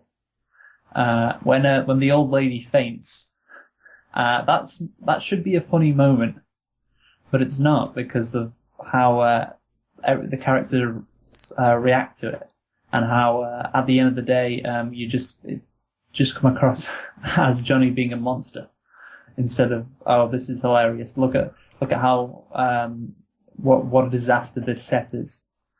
So that, I think that's another issue with points in this movie in which it should be funny, but it's too serious. These moments are made too serious, and therefore it takes the funniness out of it. On the note of Doc Tommy being a dick, I wanted to talk, because I kind of skipped over this because I said I was done with this, but I was happy to return back to it. And conveniently, I can now return back to it. The story of kind of the way Greg and Tommy fell out. One of the bizarre things actually is that my sister, I watched this film for my family, which we'll go into right at the end. But my sister said that she didn't understand why Greg and Tommy fell out. And I found that really confusing, because when I was watching the film, I was surprised at how long it took them to fall out properly. Because I thought, I agree with you that Tommy was being a dick. And apparently, in real life, just to go back to real life, Greg and Tommy fell out several times over the course of the production. There were several times when they fell out properly. And of course that makes sense, because this would have been a production that lasted, months. So, obviously there can be entire weeks or days when they're not friends. But in an hour and a half film, you can't just have, them not be friends for a massive amount of time. You have to have one big scene when they fall out. And obviously, from a filmmaking perspective, obviously I think that makes sense. You can't have them repeatedly falling out over and over again. But the problem is, of course, then it's like, well, hold on a minute, why didn't Greg really fall out with Tommy after this or this or this? And then the thing that he does fall out over almost seems kind of timid. So, like I said, I mean, that's a problem of adapting real life into a film. But I think it was definitely an up and down relationship, to say the least. Well, what do you think about the scenes that I was talking about before? Did you find them funny? You know because what, Luke, I didn't. I'm going to be honest. I found the film quite funny, and maybe that says, I don't know. I mean, this is just a disagreement, which I don't know. Yeah, in a way, it kind of does feel like this might be. There's probably something in the way you and I view films that it means that this is kind of similar to La La Land, because I think I was able to kind of. I think part of it is you wanted to, and this is just going to be my stance on it, you almost wanted to laugh with the characters, in a way. Like, I don't mean like completely, but you wanted to laugh in kind of like, or I guess almost laugh with the film, I guess you could say.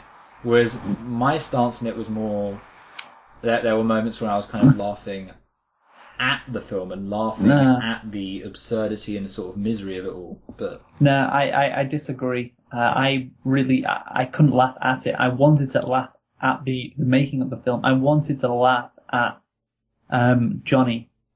Sorry, no, not Johnny. Tommy. Yeah. I wanted to laugh at Tommy Wiseau. I wanted to laugh at the scenes, but I couldn't because, like I said, we just had so much weight before with Tommy and how he got rejected, and then obviously you feel sad for him. So how can you laugh at somebody when you know what he's been through? The road he's been on has been so hard, and then when he tries to make his dreams come true and he fails, it's harder to laugh at somebody when that happens. And well, like I said, the scene in which he's telling Lisa to put makeup on her shoulders, it should be funny, but I just didn't find it funny. Yeah, I actually might talk a bit about the comedy just at the end. To be honest, one thing I will say is I don't think we're going to talk about this film for that long, because I don't have, which I think is something I'm going to go into when we kind of rank it, because that plays into it. Yeah. I don't think we've got much to say. I have kind of one.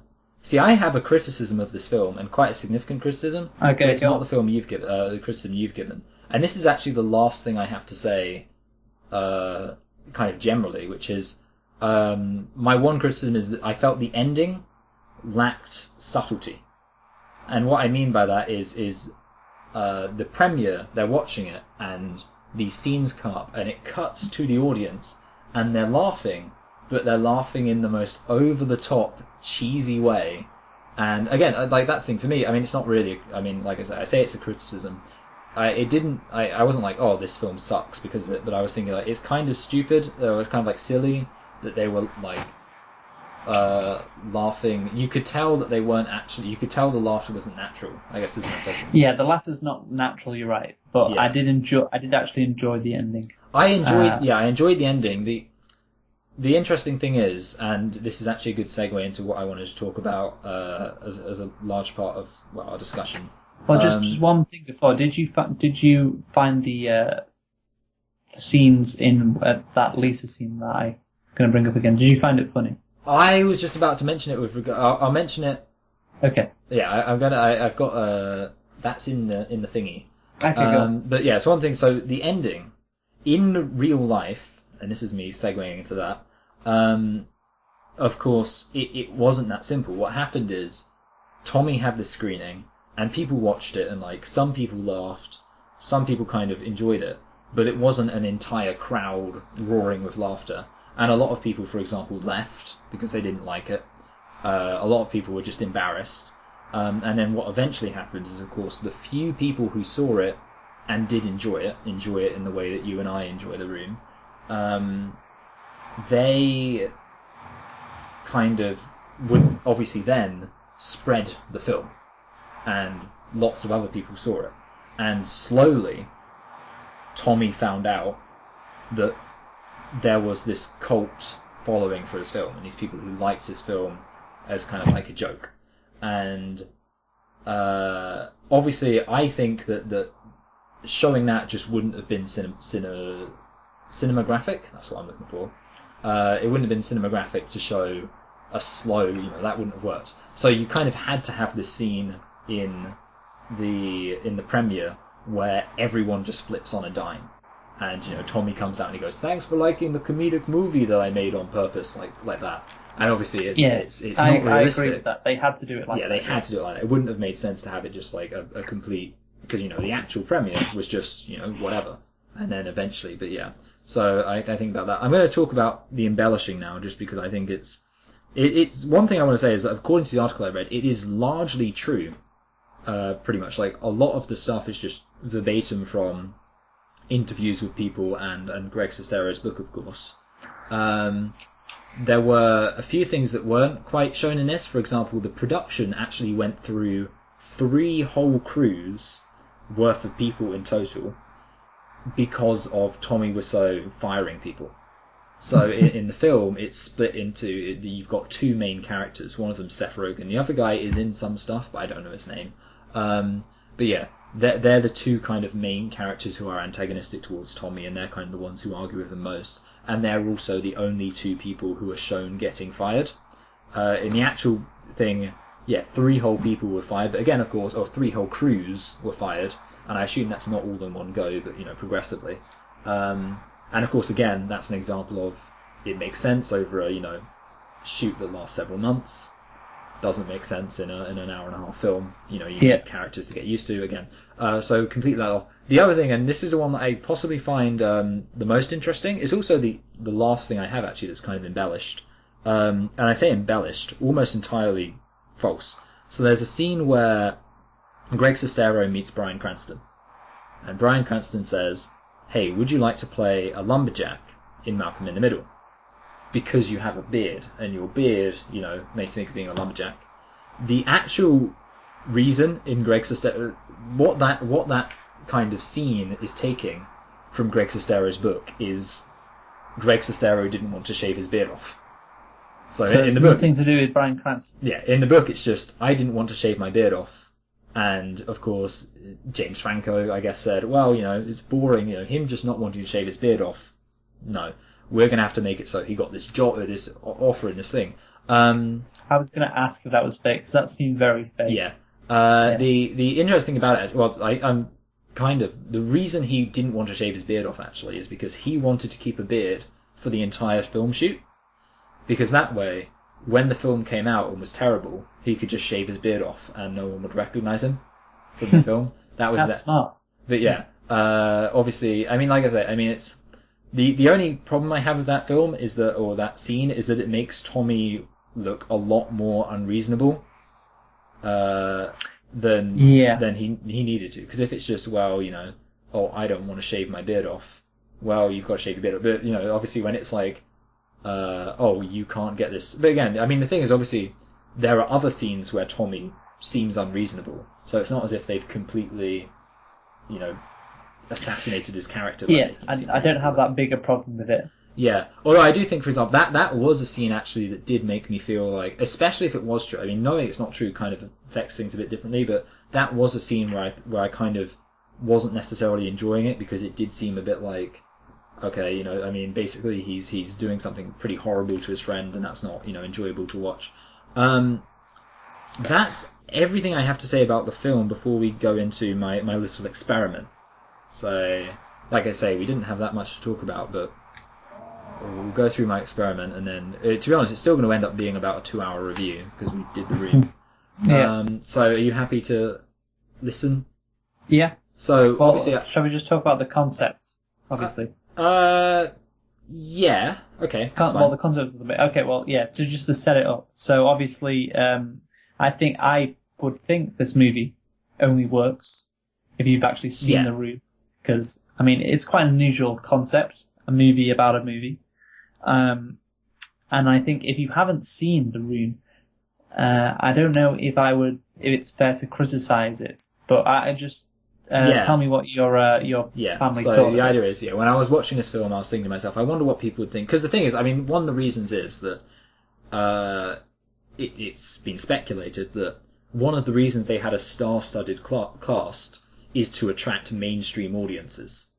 That's been, so it had Seth Rogen next week. Oh, Seth Rogen's in it, James Franco's in it. I know those people. I watched this film. So if their goal was to attract mainstream audiences, I was thinking, would it attract mainstream audiences? And also, for example, the fact that this film was not entirely about the production of The Room, and there was a lot of stuff going on with their relationship and their characters, also implies that they were not making this as a film just for The Room. So I was thinking, I wonder what people would think if they haven't seen the Room before. So I put it on. By the way, I have seen a film about a film before. It's a film where Willem Dafoe plays the actor who plays Nosferatu, but he is himself a vampire. Just as an aside. So that's a good film about a film. Anyway, so we watch it, and the first thing that happens is that they do this scene where these people come up and they talk about this film, The Room. And I actually thought that was the scene I originally saw that made me think, hold on a minute, are they introducing this for people who don't know about the film or whatever? Anyway, so first thing that people in my family said, is this a documentary? And I said no, and then my dad was like, hold on a minute, isn't this just the director of this film bigging himself up? And I said, no, because this wasn't made by the director of the film. But I actually think that the introduction probably inspires a large amount of cynicism from people who haven't seen The Room. Because everyone in my family, when they were watching that scene, they were like, hold on a minute, what's this? They're talking about how this film's incredible and I've never even heard of it, what's the deal with this? So that was, I think, a poor choice in terms of, for people who've seen the film. But actually, we started watching it and they enjoyed it. And you're going to hate this. My dad said it was the best comedy he's seen in a while. What? Now, I think one of the other things is that this has surprised me, and this is why this is when I bring up the cover up this disgusting body scene. So I watched that and I sort of thought, I didn't find it horrible, but that was a scene I found it kind of hard to watch. Yeah, that was a scene I didn't find funny. Everyone in my family found that scene funny. I don't know. So, I mean, part of me wants to say, for example, the thing is, I found the film funnier than you did, no matter what. But in a way, I think part of it is because, so for someone who's never seen The Room, this was a film about a character, Johnny, and his relationship with another character, Greg, and their film they make. And my dad actually said, the film, The Disaster Artist, would have been good even if The Room didn't exist. Because I said to my dad, at the end of The Disaster Artist, I said, because this was a question I was wondering, I said, has that made you curious to watch The Room? And he said, I am curious, I would be interested to see what this was. However, I enjoyed that film, and I would enjoy that film, even if the story itself was completely fake. And so, to be honest, I don't know, I don't know, would I enjoy it if the story was fake? Yeah, I don't know if that's the thing, part of the reason is, of course, we have, it's a complete, I think it's a very different experience watching this film as someone who is interested, who knows The Room, and I knew it would be a completely different experience, and that's why I did it. I have to say, my experiment showed that people enjoyed it, and I don't know what to say from that. Obviously, you have a very clearly ambivalent attitude towards this film. I would say I liked this film, and I'd probably say I liked it much more. I laughed at quite a few bits, and I actually enjoyed it a fair bit. Obviously, you didn't.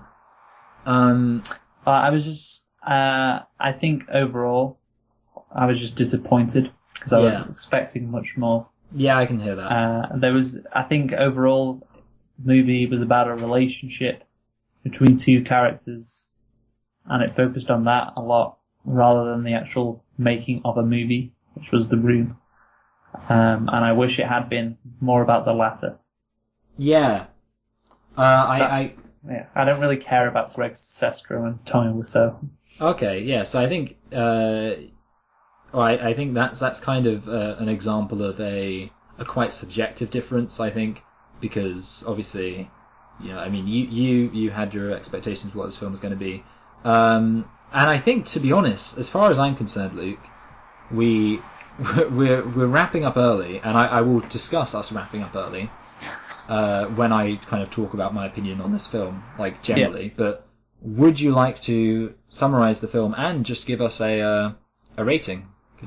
Yeah, sure. Well, like I said, I was disappointed.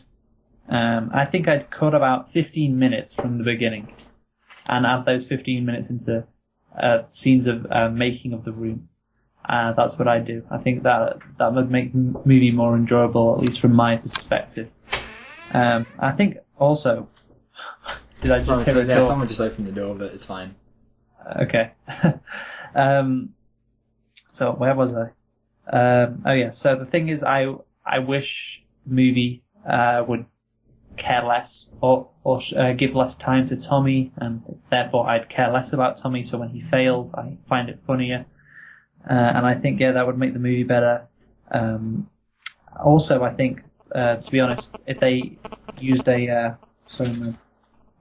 phone's going off.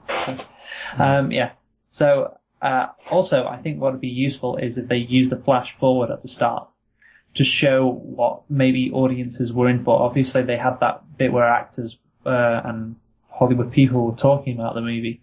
But if they had like a scene at the very beginning in which Tommy is just doing really awful or being really awful at acting, and then it can cut to Greg Sestero going, "Oh my god," like his hand in his head, and then it can go to the start of the movie. That's what I would have done, because I think it would have set the tone nicely for what this movie was going to be about. Obviously, the movie, like I said before, was more about the relationship between the two characters. So I guess, that's the direction they went in, which they hadn't. I thought like I said, the ending was good. It wasn't the worst movie I'd ever seen. I still kind of enjoyed parts of it, like the bit where he's laughing, like I said before, about Guerrero Street. Yeah. Yeah, that was funny. I wish there'd been more stuff like that, then I would have really enjoyed it. But there wasn't, so I can only give it a 6 out of 10. Okay, well, to be honest, this is an example of... So when I think about what I thought about a film, I assume I will be assessing it relative to a certain standard. And in this case, I thought the standard set by this discussion would be quite positive. And I would mostly have to explain why my problems with the film.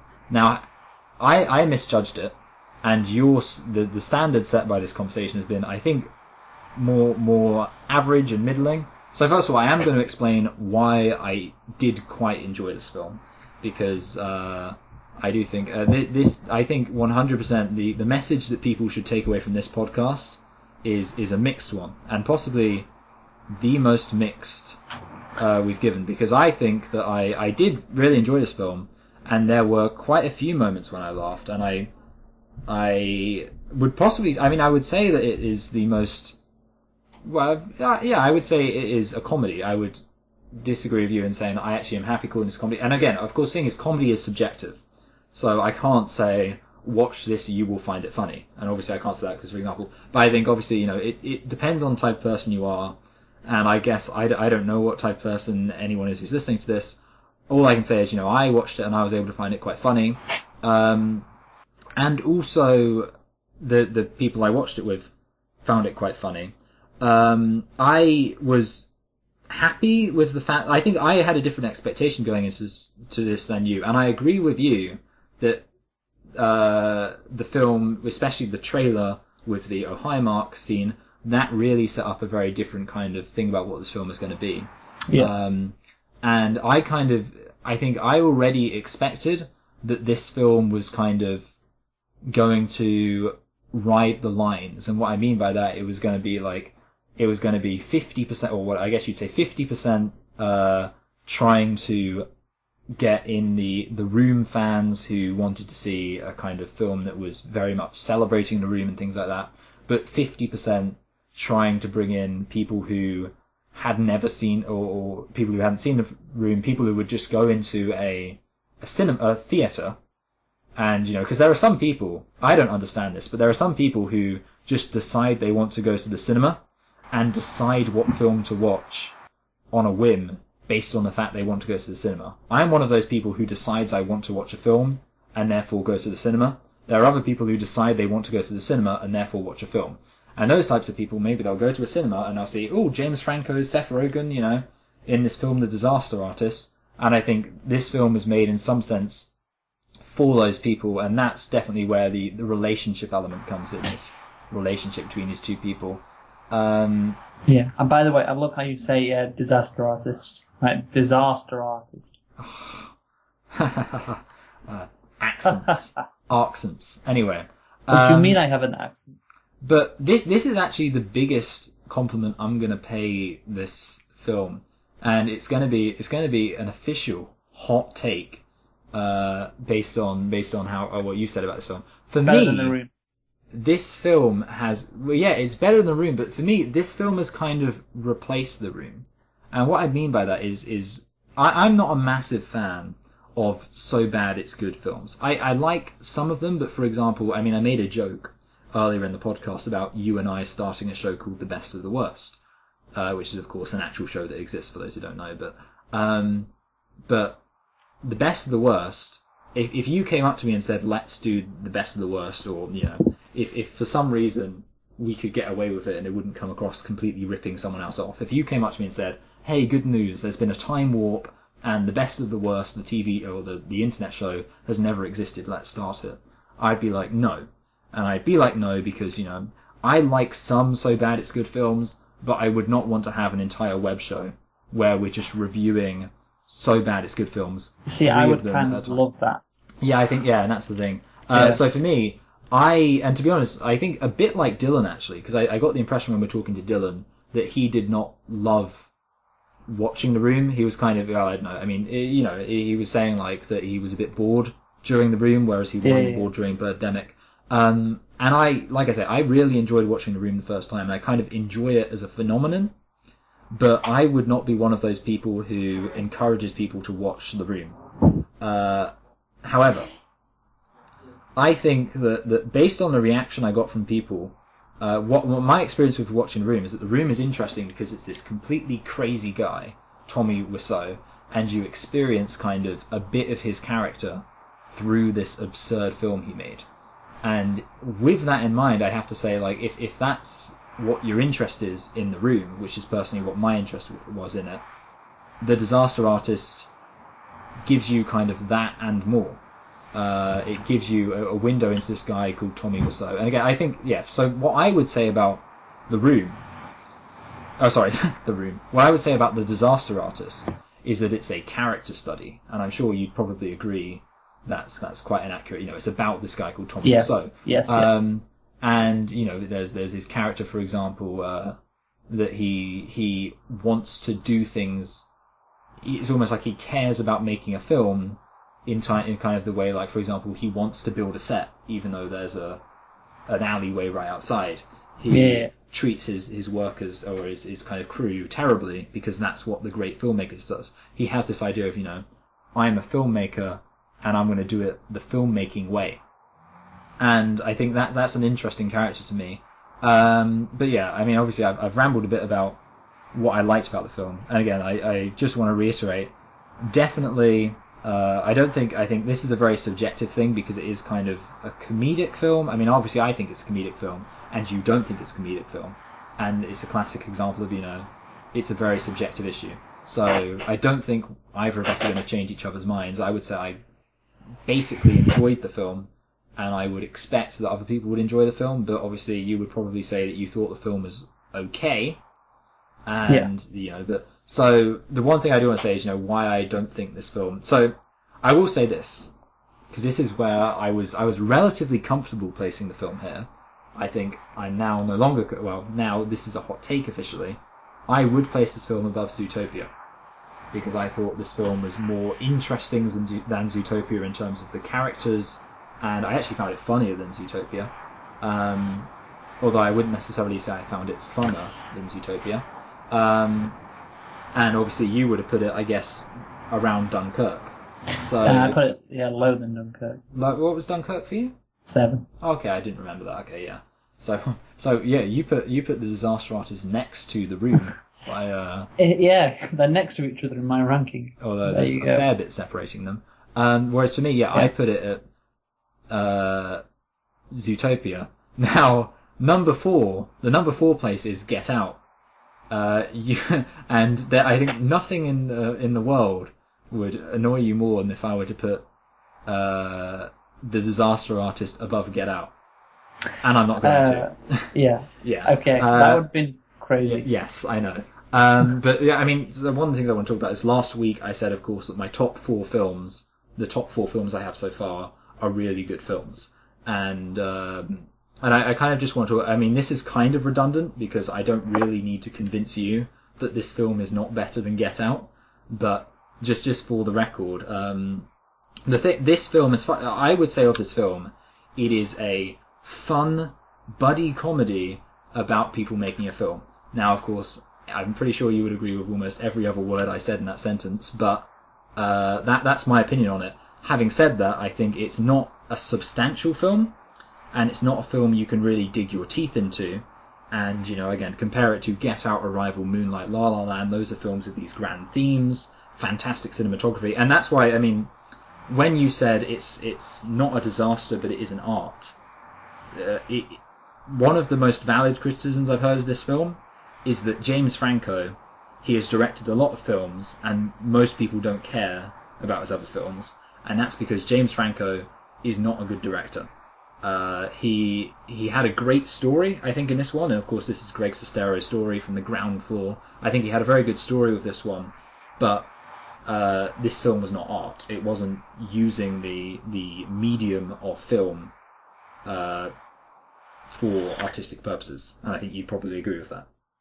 Yeah. Yeah. I guess so, yeah. So I mean, that's the thing. Like, from La La Land to Get Out are films that are, you know, well crafted, well shot, well directed, with grand themes, and these, you know, you can have 2-hour discussions about most of them. Disaster Artist, it isn't that, but where you and I disagree is I think it is a fun comedy. And like I say, I think it's a subjective thing. Yeah, well, there you go. Well, like I said before, did you laugh at Johnny or Tommy? Sorry. I think I laughed at quite. You know what? Actually, I laughed at some of the even sadder moments. To be honest, I'll tell you a sad moment I laughed at. Okay, go on. When he goes to the producer and the producer's kind of berating him, and he says like, "Not in a million years," and Johnny says, Tommy, sorry, every time Tommy says, "And after that," and I laughed when he said, "And after that," because I just, and again, I don't know, like, I think, don't know. yeah, I just found that painful. Yeah, it comes down to like I say, comedy. I think comedy is possibly the most subjective thing, and a lot of film review shows, they don't review comedy because number one, there's only so many times you can say it wasn't funny, and number two, of course, you may find that you say it's not funny, and then some smug dick comes along and says that he found it hilarious, and then you're both just left saying, well, you know, comedy's different, or it's subjective. So let's just see how it works out on the next comedy we do, which I think the next official comedy we do is when we've got Dylan back. So there's a fun fact. Oh, that's great. And I'm looking to tell you what. Let's see if I find that hilarious. Well, we've got to see if the fans want Dylan back. Yeah. So thank you for everyone who's watched, and thank you for our 2 new subscribers. We've got 2 new subscribers. Yeah, we've got 2 new subscribers since last episode. I think one of them was me subscribing on Dylan's account. Right. Okay. Well, so yeah. And one of them was someone I know. Oh, this is going great. Yeah, great. But anyway, no. The important thing is, of course, we enjoy doing this show. We're not doing it for the fame. We're not doing it for the money. I am. Okay, yeah, you Okay. yeah, but of course, I want to wrap up because, like I say, I mean, this has been a long episode because we talked, well, not that long, but we talked about The Room at the beginning. Thank you, everyone, for watching. This has been, well, you say what it's been, but I've been Michael, and this is Luke. This has been Luke. This has been me, yes. And yeah, thanks for listening. We have been selecting and reflecting on both The Room and The Disaster Artist. Good So, stuff. Yeah, thanks Bye. for watching.